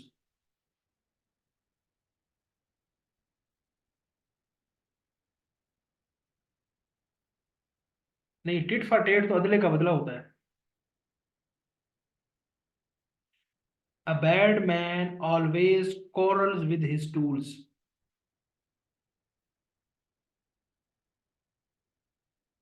A bad workman है, मैंने a bad workman, a bad workman always quarrels with his tools। Sir मतलब जिसको सही तरह काम नहीं करना आता वो अपने हालात खराब कर देता है। अब इसी से मिलता है, एक्सक्यूज से मिलता जुलता है, लेकिन उसको उर्दू में एक खास बड़ा प्यारा सा वर्ड है, वो मुझे बताएं। उसको काम नहीं आता लेकिन, नाच न जाने आंगन टेढ़ा। हाँ जी, नाच न जाने आंगन टेढ़ा, नचण दी डाह नहीं आती ते वेड़ा डिंगे। हाँ, इसी तरह ये आपके प्रोवर्ब्स होते हैं। अब ये आपकी ओवरऑल एक अंडरस्टैंडिंग होती है, ज्यादा चीजों को पढ़ा हो। और बड़े प्यारे प्यारे प्रोवर्ब्स हैं, बड़े बेहतरीन किस्म के, ठीक, और बड़े फैसिनेटिंग हैं, ठीक है ना। वो कहते हैं कि a blind man wife's needs no paint. क्या मतलब है इसका? Blind man wife needs no paint. Sir इसका मतलब होता है कि जो ब्लाइंड होता है उसको तो नजर कुछ नहीं आता तो उसके लिए ये चीजें मैटर नहीं करती, मेकअप वगैरह। हाँ, उसको वही ना, वही बात है। ब्यूटी बिल्कुल नीड नो सही बात। ऑर्नामेंट्स। नहीं, नहीं, अंधों में ब्यूटी नीड्स वो तो और है, ब्यूटी नीड्स नॉर्मल तो वो होता है कि जो है ना, वो तो और चीज होती है ना कि, चिराग तो मेरा नहीं, वो भी नहीं। एक और है, आपने पढ़ा होगा डेफिनेटली कि where there is a will there is a way. जहाँ चाह वहाँ राह। हाँ जी, जहाँ चाह वहाँ रहा। अच्छा, ये आप मुझे बताएं, खैर बात तो दूसरी तरफ जा रही है, लेकिन चले मैं पूछ लेता हूँ, जहाँ चाह वहाँ रहा, चाह किसे कहते हैं? सर ख्वाहिश। गलत। किसी को पता है ये हम्म, क्या होता है चाह? व्हाट इज चाह? जहाँ चाह वहाँ रहा। हाँ जी जिशान, वेरी गुड जिशान। मेरे पास अभी कोई फ्रिज नहीं पड़ा, नहीं तो मैं कहता जिशान ये फ्रिज आपका हुआ। चाह मतलब कुआं। हाँ जी, कुएं को कहते हैं कुआं। सर उसको चाह। इसकी वजह यह है कि जहाँ चाह वहाँ रहा, जहाँ पे कुआं होता है वहां पे रास्ता होता है, वहां पे लोग जाते हैं प्यासे, ये वो, इसी वजह से होता है। जहाँ चाह है वहां पे राह भी होगा। Where there there is a will there is a way, जहाँ पे विल होगी रास्ता होगा, उस सेंस में है। चाहे यूसुफ से आ रही है सदा, दोस्त यहाँ थोड़े हैं, इस तरह कुछ शेर है नहीं है? चाहे यूसुफ से आ रही है सदा, आपने सुना रखा होगा ये, कि यूसुफ को जिस कुएं में डाला गया था उससे ये आवाजें आ रही हैं और आज भी वो गूंजती हैं कि दोस्त कम है दुश्मन ज्यादा है। इस तरह का शेर आपने पढ़ रखा होगा डेफिनेटली कहीं पे, पढ़ा होगा ये शेर आपने उर्दू में तो किसी क्लास में डेफिनेटली। हाँ जी, किसने पढ़ा है चाहे यूसुफ से आ रही है सदा?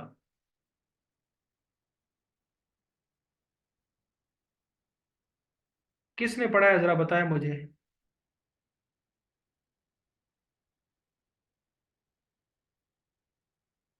किसी ने नहीं पढ़ा? चाहे यूसुफ से आ रही है सदा, ये शेर किसी ने नहीं पढ़ा?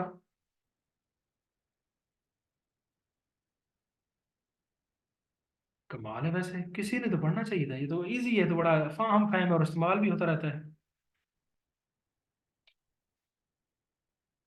चलो जी, किसी ने नहीं पढ़ा लगता है। चलो इंशाल्लाह जब हम उर्दू पढ़ेंगे तो फिर इंशाल्लाह शायरी होगी, और बड़ा नईम पता नहीं आ जाए कि नहीं, वो हमारे शायर हैं उनसे भी राय लेंगे, और बड़ी लंबी फिर उसमें गप होगी। उर्दू में तो बड़ा एंजॉय करेंगे हम।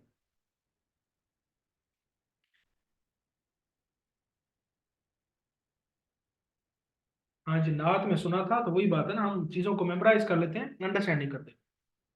तो सर्च कीजिएगा जाके, ये चाहे यूसुफ से आ रही है सदा, ये क्या है। तो खैर, ये इस तरह के प्रोवर्ब्स होते हैं, बड़े प्यारे प्यारे और बड़े फैसिनेटिंग, मुझे तो बड़े पसंद आई है। किसी ने कहा और पूछे, तो मैं आपसे एक और पूछ लेता हूँ।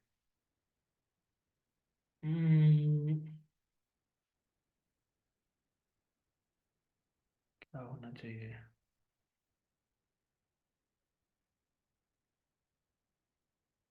ये बहुत सारे हैं। हाँ, people pretend to dislike those things that they can not get. इसकी उर्दू क्या होगी? कि अंगूर खट्टे हैं। हाँ जी, ग्रेप्स आर सोर। हाँ। तो ये इसमें होता है कि आपने बस पढ़ा है, रीडिंग है। तो मैं बता रहा था आपको, मैं अपने टॉपिक पे वापस आता हूँ। तो ये प्रोवर्ब्स हैं, उसके बाद इडियम्स हैं, उसके बाद वन वर्ड सब्स्टिट्यूशन है, वोकेबलरी है, ये सारे के सारे रटे हैं। इसके मैं आपको जो है ना, कीमती नोट्स जो मैंने खुद कंपाइल किए हुए हैं, उसमें बड़ी मेहनत की हुई है, बड़े ज़्यादा टकरे मारी हुई हैं, वो आपसे मैं शेयर करूंगा। उनको आपने बिल्कुल अच्छे तरीके से करना है। अब क्यों ये ज़रूरी है? इडियम्स तो लाखों में है, प्रोवर्ब्स लाखों में है, वन वर्ड सब्स्टिट्यूशन लाखों में है, वोकेबलरी लाखों में है। लेकिन ये वो डाटा होगा जो कि पीपीएससी ने पास पेपर्स में दिया है। और हर जो वोकेबलरी का, वन वर्ड सब्स्टिट्यूशन, इडियम का, प्रोवर्ब का, अगर ये जिस पेपर में अगर मिसाल के तौर पे 10 सवाल आएंगे, तो आप मुझसे ये बात लिखवा लें कि 7 से 8 सवाल तो वो होंगे जो इनमें से होंगे। तो पीपीएससी पुराने उसी डाटा बैंक से ही सवाल उठाता है, नया सवाल हार्डली वो उठाता है। तो लेकिन ये भी काफी सारे हैं, जब आप देखेंगे तो आप डर जाएंगे। तो ये मैं आपसे शेयर करूंगा, ये आपने करना है। अभी मैं आपको थोड़ा सा इसका करने का तरीका कार बता देता हूँ। तो ये मेमोराइज का पार्ट है, ये सारा आपने करना है इन छुट्टियों में। फिर क्या है, हमारे जो अंडरस्टैंडिंग का पार्ट रह गया, एक पार्ट, एम पार्ट रह गया है, वो है हमारा करेक्शन का। कि करेक्शन क्या होती है, सेंटेंस को कैसे करेक्ट करते हैं, ये हमारा एक मेजर पार्ट रह गया है। ठीक है। और इसके साथ पंचुएशन को कह लें, लेकिन पंचुएशन के आमतौर पर कम सवाल आते हैं, छोटा सा टॉपिक है। तो ये 2 टॉपिक्स हमारे रह गए हैं। जैसे इंशाल्लाह हम मंडे को वापस आएंगे ना, ईद के बाद, तो इन 2 टॉपिक्स को हम एक ही क्लास में वाइंड अप कर देंगे उस मंडे को। और उसके साथ ये जो मेमोराइज का पार्ट होगा, ये मैं आज ही आपको शेयर कर दूंगा। ये आप साथ में करते रहेंगे, करते रहेंगे, करते रहेंगे, करते रहेंगे, आप करते रहेंगे, और आपको ये वैसे तैयार हो जाएगा। और इसके साथ हमारा मेमोराइज का पार्ट ये ऑलरेडी आपका कंप्लीट होगा। अंडरस्टैंडिंग वाला पार्ट ऑलरेडी कंप्लीट है। सिर्फ एक टॉपिक रह गया, ये मैं मंडे को करा दूंगा। उसके साथ ही हमारा जो अंग्रेजी है, उसका कला कमा हो जाएगा, अंग्रेजी का खात्मा हो जाएगा। और हम क्या करेंगे, अंग्रेजी की जो बुनियादी स्ट्रक्चर था वो हमारा तामीर हो जाएगा। फिर इसके अंदर जो रंग बूटे हैं, फूल हैं, इसके अंदर खूबसूरती है, वो आप लेकर आएंगे। आप मेमोराइज का पार्ट अच्छा करेंगे, बाकी आप अखबारात पढ़ेंगे, अच्छी किताबें पढ़ेंगे, इंग्लिश रीडिंग करेंगे, इंग्लिश के साथ बहुत अपना रिश्ता जोड़ेंगे। तो वो आप करते रहेंगे, तो वो आपकी खूबसूरती, जितनी आप इसमें मेहनत करेंगे उतनी खूबसूरती आती जाएगी। और इसके 15 से 20 सवाल अगर आप के पेपर में आते हैं, और जिसने ये सारा स्ट्रक्चर फॉलो किया, ये मेमोराइज वाला काम कर लिया, ये अंडरस्टैंडिंग कर ली, इसकी थोड़ी बहुत एक्सरसाइजेस कर ली, उसके आप मुझसे लिखवा लें। अगर 15 सवाल में से 12 में से 12-13 लाजमी आ जाएंगे। चाहे उसका सब्जेक्ट इंग्लिश है या नहीं है या नहीं है। मेरा सब्जेक्ट अंग्रेजी नहीं है, मैंने एम इंग्लिश में नहीं किया, लिटरेचर मैंने नहीं पढ़ी। ठीक है। मैंने भी उसी तरह आपके साथ, जो मेरा सब्जेक्ट, मेरा इंजीनियरिंग का बैकग्राउंड है, उसके बाद मैंने पॉलिटिकल साइंस किया। ठीक है, मेरा डिफरेंट बैकग्राउंड है, उसके साथ इंजीनियरिंग का कोई तलब नहीं है। लेकिन मैंने इसी स्मार्ट तरीके से तैयारी की है। और अल्हम्दुलिल्लाह, अल्लाह पाक का लाख शुक्र है कि अगर 15 में से आते हैं, तो कभी कभार ऐसे भी होता है कि 15 के 15 भी मेरे ठीक होते हैं। और वहां पे इंग्लिश वाले बैठे होते हैं और वो कहते हैं हमारे तो 12 ठीक है। तो इसका मतलब ये नहीं है कि मेरी मेरी अंग्रेजी उनसे अच्छी है, कतई तौर पे ये नहीं है। इसका मतलब ये है कि मैं इस पेपर की जो डायनेमिक्स हैं वो उनसे बेहतर समझ गया हूं, बस। और वही मैं डायनेमिक्स आपको समझाने की कोशिश कर रहा हूँ। पीपीएससी में वो क्वालिफाई नहीं करता जो बहुत ज्यादा काबिल हो। पीपीएससी में वो क्वालिफाई करते हैं लोग जो बहुत ज्यादा प्रिपेयर्ड हो, जिनको पता हो कि इसका पेपर को क्रैक कैसे करना है, स्मार्ट वर्क क्या है, वो क्रैक करते हैं। और जो क्वालिफाई कर लेते हैं वो अफलातून नहीं होते। उनको हर चीज याद ऐसे कभी भी नहीं होता, किसी को भी नहीं होती। लेकिन स्मार्टली प्ले करना होता है। हम क्या करते हैं, एक सब्जेक्ट को उठा लिया, उसमें पीएचडी कर रहे हैं, और बाकी में जनाब हम नर्सरी में भी फेल हो जाते हैं। इस्लामियात का सवाल आ गया कि मिसाल के तौर पे फतेह मक्का कब हुई है, तो हम तो अंग्रेजी के अंदर पार्ट्स ऑफ स्पीच में तो हमने एक 6 महीने लगाए हैं और उसको हमने 20 किताबें पढ़ रखी हैं, लेकिन हमें फतेह मक्का का नहीं पता कब हुआ, और वो नर्सरी का सवाल है। तो ये बैलेंस बड़ा जरूरी है। ठीक है, इस बैलेंस को जिंदगी में भी मेंटेन करना होता है और वैसे प्रिपरेशन में भी मेंटेन करना होता है। जिस तरह आप जिंदगी में देखते हैं ना, इबादत हैं, आपके मामलात हैं, आपकी फैमिली लाइफ है, आपकी फ्रेंड्स लाइफ है, आप इनमें बैलेंस रखना होता है आपने। आप अगर मिसाल के तौर पे आप फैमिली को इतना टाइम दें, घर ही सारा दिन रहें, बाहर निकले ही ना, दोस्तों को टाइम ना दें, पढ़ाई को टाइम ना दें, फिर भी आप सफर करेंगे। अगर आप सारा दिन दोस्तों के साथ घूमते फिरते रहें, वो भी आप मोबाइल को सारा दिन चिमटे रहें, वो भी गलत, मोबाइल को बिल्कुल हाथ ना लगाएं, वो भी गलत। तो हर चीज में एक आपने एक बैलेंस रखना है। जिस तरह हदीस में है, खैरुन अमूरुन औसतहा, कि खैर जो कौन सा अमर वो बड़ा खैर वाला है, अच्छा है, जिसमें मुतवाजन है, जिसमें एतदाल है, जिसमें बैलेंस है। तो ये सारी पिक्चर आपको समझ में आ गई है।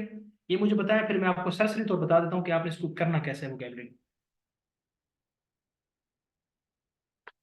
हाँ जी, सब मुझे बताइएगा कि सबको ये क्लियर हो गया है, अंग्रेजी का स्ट्रक्चर बिल्ड हो गया है, ये नहीं हुआ, ये बताया।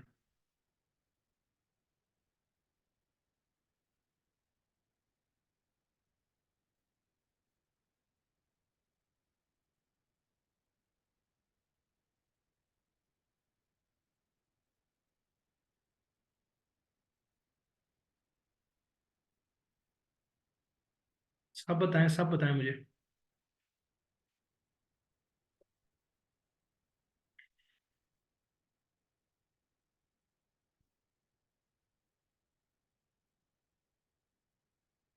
ठीक हो गया, ठीक हो गया। बस ऐसे ही करना है। अभी मैं आपको ये बताता हूँ कि इसको चीज़ों को कैसे करना है। एक टॉपिक हमारा रह गया, मैं आपको बता चुका हूँ, वो इंशाल्लाह मंडे को हम कर लेंगे, 15 तारीख को। बाकी इंग्लिश हमारा ओके हो गया। और इंग्लिश जब हमारा ओके हो जाएगा तो हमारे कितने सब्जेक्ट हो जाएंगे, हमारे गालबन 7 या 8 हो जाएंगे। कितने गालबन, 7 है या 8 है? 7 हो जाएंगे मेरे ख्याल से। और फिर हमारे 5 सब्जेक्ट रह जाएंगे। और उन 5 सब्जेक्ट को हमने जल्दी जल्दी कोशिश करनी है कि महीने के अंदर उनको वाइंड अप करें। और वो आसान सब्जेक्ट हैं, उसमें एफर्ट कम इन्वॉल्व है भी इजी। तो वो ट्रिक्स हम करेंगे, इस्तेमाल करेंगे, तो आपको ज़्यादा क्लियर हो जाएगा।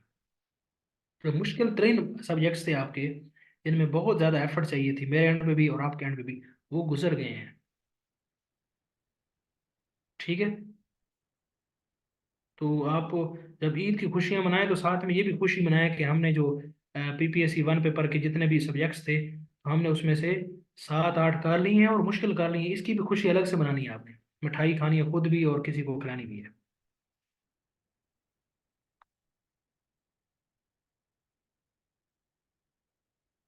ठीक हो गया? ये बात क्लियर हुई है सबको या नहीं हुई?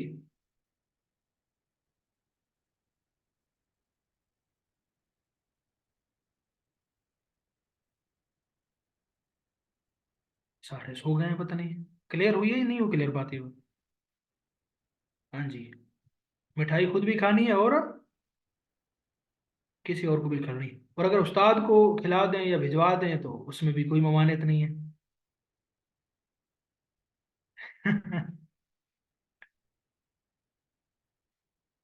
ठीक हो गया, ठीक हो गया। खुद नहीं, पता नहीं किस तरीके मैंने कोई बात इस तरह की हुई है, खाने पीने की क्या बात हुई है। वैसे ही हो रही थी गपशप। तो बच्चा जो है ना, वो आज लाया लाया हुआ था घर से। वो खास उनकी एक इधर की लोकल एक डिश है, सब्जी टाइप है, बड़ी मजे की। मैंने उसे कहा है, मैंने आपको किधर कहा है कि ये लेकर आओ, लेकिन वो ले आया, उसकी मोहब्बत थी। तो जी जी, नहीं नहीं, मेहरबानी आपकी उसामा, आप खुद खाएं, एंजॉय करें। टीचर को कुछ भी स्टूडेंट से नहीं चाहिए होता। टीचर को चाहिए होता है कि उसके बच्चे काम करें, बस। हमें यही हमारी रिक्वायरमेंट है। बाकी आप एंजॉय करें। तो मैं चलता हूँ जी अपने उस पे, आपका उस पार्ट पे। 1 मिनट होल्ड कीजिएगा, मैं ज़रा इसको ना शेयर करता हूँ स्क्रीन आपसे। मैं वो डॉक्यूमेंट ओपन कर लूँ।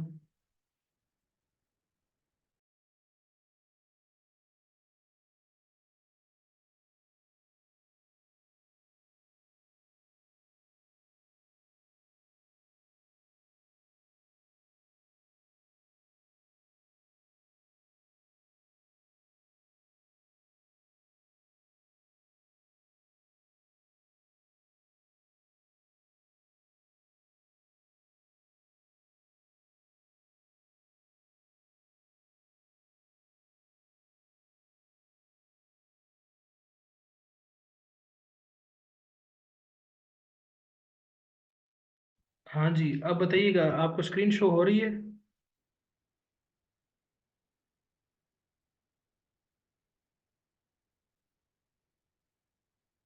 ठीक हो गया। अच्छा जी, मैं आपको अभी दिखाता हूँ आपको। मिसाल के तौर पर यहाँ पे मैं चलता हूँ प्रोवर्ब्स पे। तो ये आपका प्रोवर्ब्स में चला गया। हम प्रोवर्ब्स में ये कुछ प्रोवर्ब्स पढ़े हैं, ठीक है, लेकिन यहाँ से बेहतर कहीं और पढ़े हैं। मैं जरा देखता हूँ।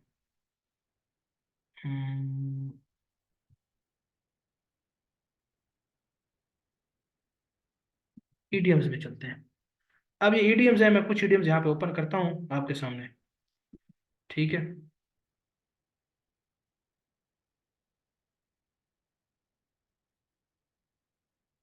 हाँ जी, आपको ये अब शो हो रही है स्क्रीन? ईडीएम का डॉक्यूमेंट आपको नजर आ रहा है? 16 पेजेस का जो डॉक्यूमेंट है। ठीक हो गया। जरा देखिए, अब ईडीएम है, ये इंपॉर्टेंट है। A bird in the hand is worth two in the bush. जिसको आप कहते हैं नो नकद तेरह उधार, ये वो है। एक हाँ, अगर आपके हाथ में एक परिंदा है तो इससे बेहतर है कि दो झाड़ी में है। तो इसको आप पढ़ेंगे ना तो खुद बहुत सारे याद हो जाते हैं। A blessing in disguise, something good that is not recognised at first, a chip on the old shoulder, a dime, a dozen, a doubting Thomas, a drop in the bucket, fool and money easily parted. तो ये important किस्म के आपके EDM है। आपने क्या करना है, ये 16 पेजेस हैं।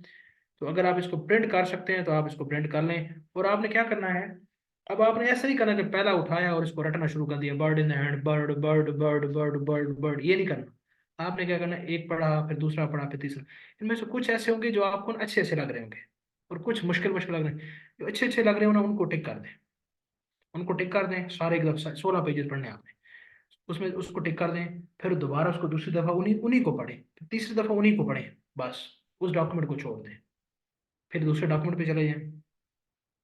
मैं दूसरा डॉक्यूमेंट खोलता हूँ यहाँ आपके सामने।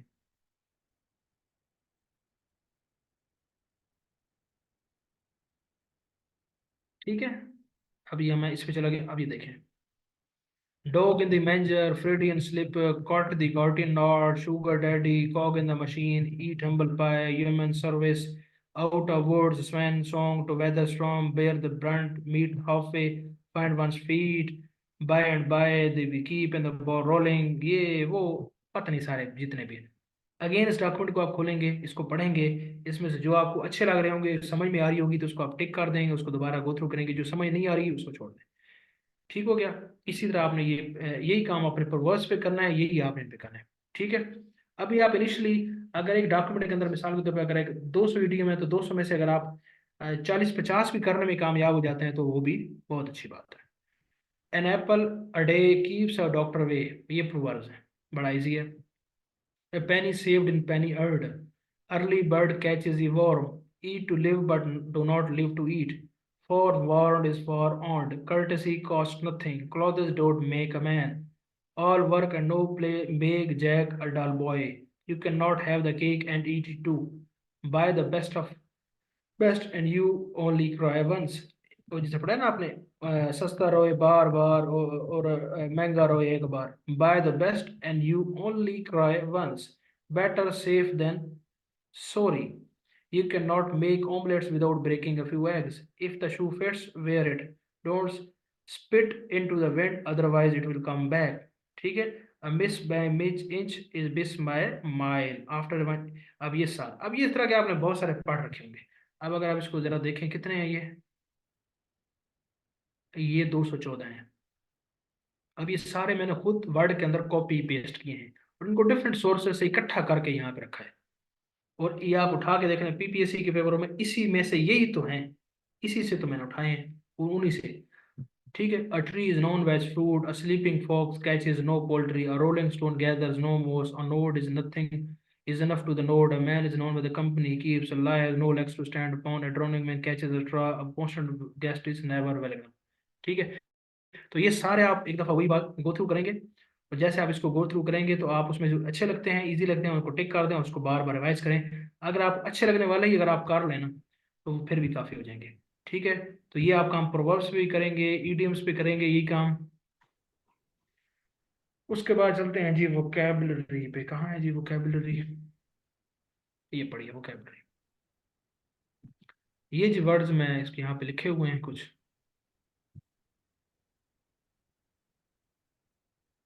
टेनस, स्कॉच, ओसिस, कॉन्फ़िगरेशन, आर्म्स, अनफेज्ड, ये वो। अब ये आप इसको पढ़ लें, अगर आपको जो है ना मुश्किल लग रहे हैं, अब इसका तो कोई हल नहीं है, इसको रटें या जो भी करें, लेकिन ये रीडिंग करेंगे तो उसी से ये इम्प्रूव होती है वोकैबलरी, इसका कोई और हल नहीं है। ठीक है। और है, इसके अलावा कुछ पास पेपर में जो वोकैबलरी आ चुकी है ना, वो भी मेरे पास मौजूद है, वो भी मैं आपको शेयर कर दूंगा। अब ये देखें ना, मॉडल पेपर एमसीक्यू सिनोनिम। अभी सिनोनिम के जो है ना कुछ पास पेपर में सवाल आ चुके हैं, मिसाल के तौर पे मैं इसको यहाँ खोलता हूँ। अब ये देखिए, ये किसी ने कंपाइल किया हुआ है ना, कंजेक्चर और nonchalant, Cartesianism, economy, enigmatic, infallible, transit, adversity, abbreviate, observe, active, सब। अब ये वो तमाम सिनोनिम्स हैं जो कि आपके पीपीएससी में वन पेपर में आ चुके हैं, बहुत ज़्यादा हैं, ये आपके सामने है। इसमें फिर आपके ये ईडीएम ही है, आई एम इंटेंट टू, ये प्रेपोजिशन के भी कुछ हैं, यानी इसमें काफ़ी सारा डाटा है, ये सारा पास पेपर्स का है, कोई उससे बाहर नहीं। ये किसी जवान ने मेहनत की है, मैंने तो नहीं की, लेकिन जिसने भी की है बड़ी बड़ी मेहनत की है। अब ये 2018 के जो पेपर हैं उनमें वो कुछ हैं, उसमें कुछ सीएसएस के भी उठाए हुए हैं, अब इजेक्टिव के भी कुछ हैं, क्लेवरस इजेक्टिव। ठीक हो गया, तो ये सारे अब ये देख रहे हैं ईडीएम्स प्रभाव 2019 में जो आए हैं। Scot graph mean, adding blind to right, ये दूसरी है वो। A piece of cake mean, Gordian knot mean, cortege mean, let sleeping low lie mean, ये सारे। तो ये आपको मैं डॉक्यूमेंट शेयर कर दूंगा, ये काफ़ी सारे हैं, तो आपने घबराना नहीं है। आपने क्या करना है, आपने इसमें से जो आपको अच्छे अच्छे लगते हैं उनको गो थ्रू करें, गो थ्रू करें, इसको हमेशा अपने पास रखें, देखते रहें देखते रहें, तो इंशाल्लाह ताला ये ग्रेजुअली चीज़ें इंप्रूव होंगी। इसमें टाइम लगता है, और लेकिन आहिस्ता आहिस्ता आप इसको इम्प्रूव करते जाएंगे, और इसका कोई शॉर्टकट नहीं है। ओके हो गया जी, सबको ये बात मेरी पूरी क्लियर हो गई है। तो आज हमने अंडरस्टैंडिंग का पार्ट भी कर लिया, और जो मेमोराइज का पार्ट है वो भी आपको बता दिया। रही बात नोट शेयर करनी, तो आपको मैं शेयर कर दूंगा कोर के अंदर। बाकी आपकी अपनी हिम्मत है, कैपेसिटी है, आप इसको कितना करते हैं। जो मेरा काम था वो मैंने कर दिया है। और एक टॉपिक हमारा करेक्शन वाला है, वो इंशाल्लाह हम 15 तारीख को करेंगे, और उसके साथ हमारा अंग्रेजी का सब्जेक्ट खत्म हो जाएगा, हमारे 7 मज़ामीन खत्म हो जाएंगे, 5 रह जाएंगे। उन 5 को हम नेक्स्ट जो हमारा 1 डेढ़ मंथ है उसमें उनको इंशाल्लाह हम कंप्लीट कर लेंगे। That's it. आप किसी का कोई सवाल है तो वो पूछ सकते हैं।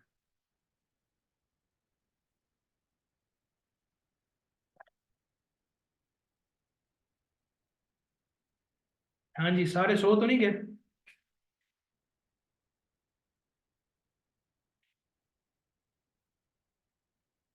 जी बताइए जी। जाग रहे हैं? लेकिन आप तो हैं, मैं भी तो 2 घंटे से बोल रहा हूँ, मेरा तो गला जो है ना वो वो भी खुश्क हो पड़ा है।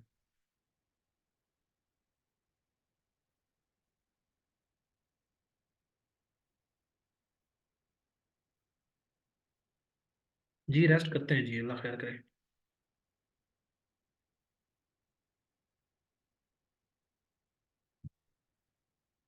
ठीक हो गया जी।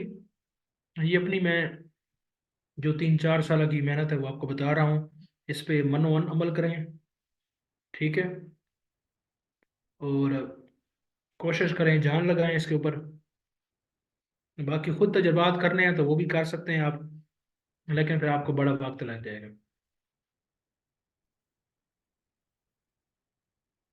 जी जी, वो उसामा करा देते हैं।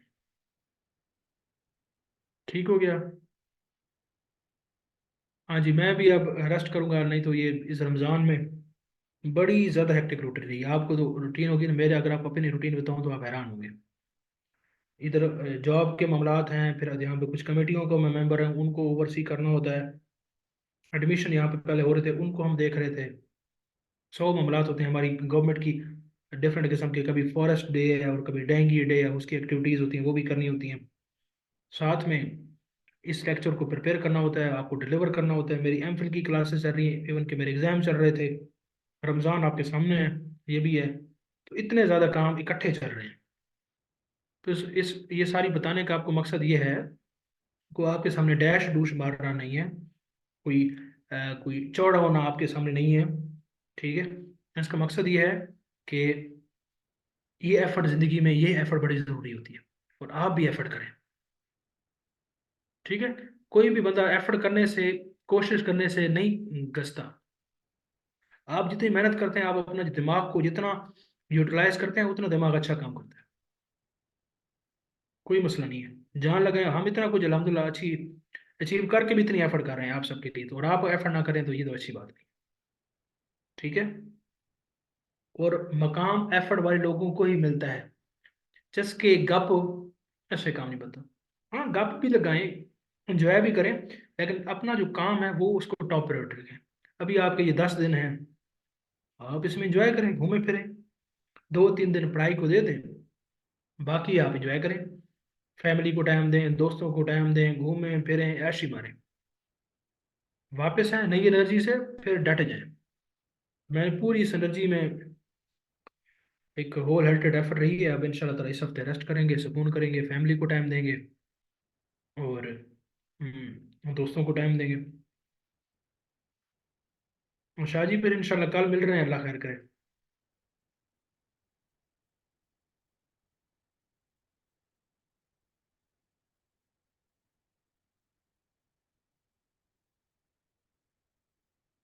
शहर आपसे भी मिठाई खानी है।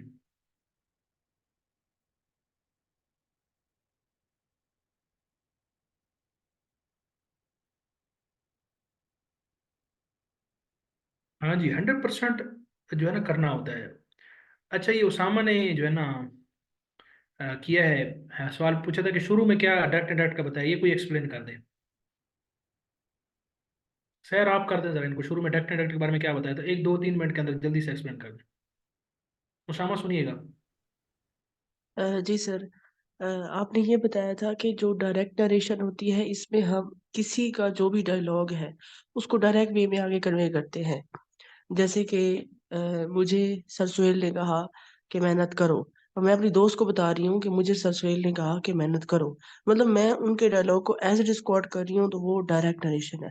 लेकिन अगर मैं उसको अपने अल्फाज में चेंज करके उनका मीनिंग कन्वे कर रही हूँ, तो वो क्या है, इनडायरेक्ट है, इनडायरेक्ट नरेशन होगी। तो इसका एक मतलब कॉन्सेप्ट इस तरह का होता है। लेकिन फिर इसके आपने रूल्स बताए थे हमें स्टार्ट में, कि जो हमारा simple tense, simple present tense होगा उसको हम पास्ट सिंपल में कर देंगे कन्वर्ट। ठीक है। और अगर हमारा सिंपल पास्ट होगा तो वो पास्ट परफेक्ट में हो जाएगा, और अगर प्रेजेंट परफेक्ट होगा तो वो पास्ट परफेक्ट में हो जाएगा। इसी तरह प्रेजेंट कंटिन्यूअस पास्ट कंटिन्यूअस में हो जाएगा, और फ्यूचर जो होगा वो वुड के साथ फर्स्ट फॉर्म और वर्ब के साथ चेंज हो जाएगा। जैसे एग्जांपल हम लोग ले सकते हैं कि she said I work in hospital. तो अब यहाँ पे जो जुमला है आई वर्क इन हॉस्पिटल, वो सिंपल प्रेजेंट में है। तो सिंपल प्रेजेंट में है, इट मीन्स हमने इसको सिंपल पास्ट में करना है।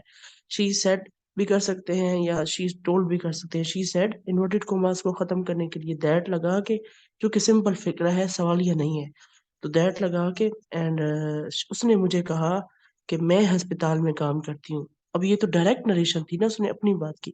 तो अब जब उसको इनडायरेक्ट करेंगे कि उसने मुझे कहा कि वो अस्पताल में काम करती है, तो she said that she worked in the hospital. चूंकि आई वर्क इन हॉस्पिटल था प्रेजेंट सिंपल, तो हम जब उसको पास्ट सिंपल में करेंगे तो she worked, work first form और वर्कड उसकी सिंपल पास्ट फॉर्म, तो शी वर्कड इन हॉस्पिटल। तो ये था स्टार्ट में। इसके अलावा एक और एग्जांपल हम लोग ले सकते हैं कि he said I started a job. ठीक है। तो अब यहाँ पे अब ये देखेंगे सिंपल पास्ट में है, आई स्टार्टेड अ जॉब। तो इसको हम यूं कर सकते हैं, ये सिंपल पास्ट में, इसको हम पास्ट परफेक्ट में कर देंगे। ही सेड दैट, उसने कहा, मुझे कहा था कि आई स्टार्टेड जॉब, मैंने जॉब स्टार्ट की। ठीक है। जब हम उसको करेंगे सिंपल पास्ट को पास्ट परफेक्ट में, तो हम कहेंगे कि उसने मुझे कहा कि उसने जॉब स्टार्ट की थी। मतलब पास्ट परफेक्ट की बात है, कर चुका था स्टार्ट। तो he said that he had started a job. I started से हमने उसको चेंज कर दिया, he had started a job. तो इस तरह ये फिर आगे होता जाएगा। जी सर, बहुत शुक्रिया आपका। उसामा, अब आपको क्लियर हो गया बड़ी डिटेल से, माशाल्लाह सर ने बताया। जी सर, थैंक यू। तो सर ये तो सर नोट कर लिया है। और सर ये कंफ्यूजन है कि अब ही सेड टू मी, अगर यहाँ ही सेड टू मी की जगह अगर वो मतलब किसी और से मुखातिब कर रहा हो तो ये इसमें नहीं होगा, क्या ये इसमें है ही नहीं कंसेप्ट? क्या ही किसी और को मुखातिब कर रहा हो? हाँ, अगर उसको हमने फिर डायरेक्ट लेके आना हो सकता है ही सैड टू असलम, हो सकता है। तो असलम उस वक्त में क्या होगा? असलम कोई किसी शख्स का नाम है ना, तो असलम आपका ये कौन सा पर्सन है? थर्ड पर्सन के तौर पे बिहेव करेगा और उस हिसाब से हम उसको चेंज करेंगे। ओके हो हो। गया? ओके। जी sir, okay, thank you sir. हाँ जी जी। बाकी सर ने बड़ा डिटेल से माशाल्लाह बता दिया है। ये यंग टीचर्स हैं, हम तो अब हो गए हैं बूढ़े। तो ये अब माशाल्लाह देखें एनर्जेटिक, इन्होंने बता दिया सारा। ठीक हो गया जी। और जी किसी का कोई सवाल है तो बताएं, फिर हम इसको वाइंड अप करें और फिर आपसे लंबी छुट्टी लें। आप भी इंजॉय करें और आप भी तंग होंगे कि क्या रोज़ाना लिंक आ जाता है और क्लास लेनी पड़ती है।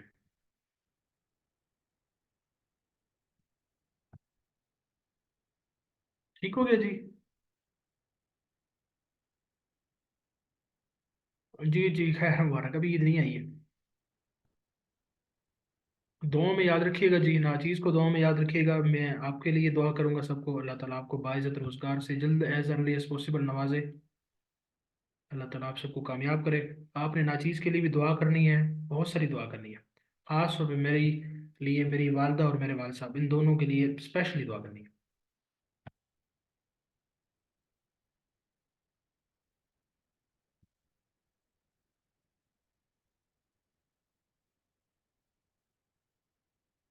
ठीक हो गया जी।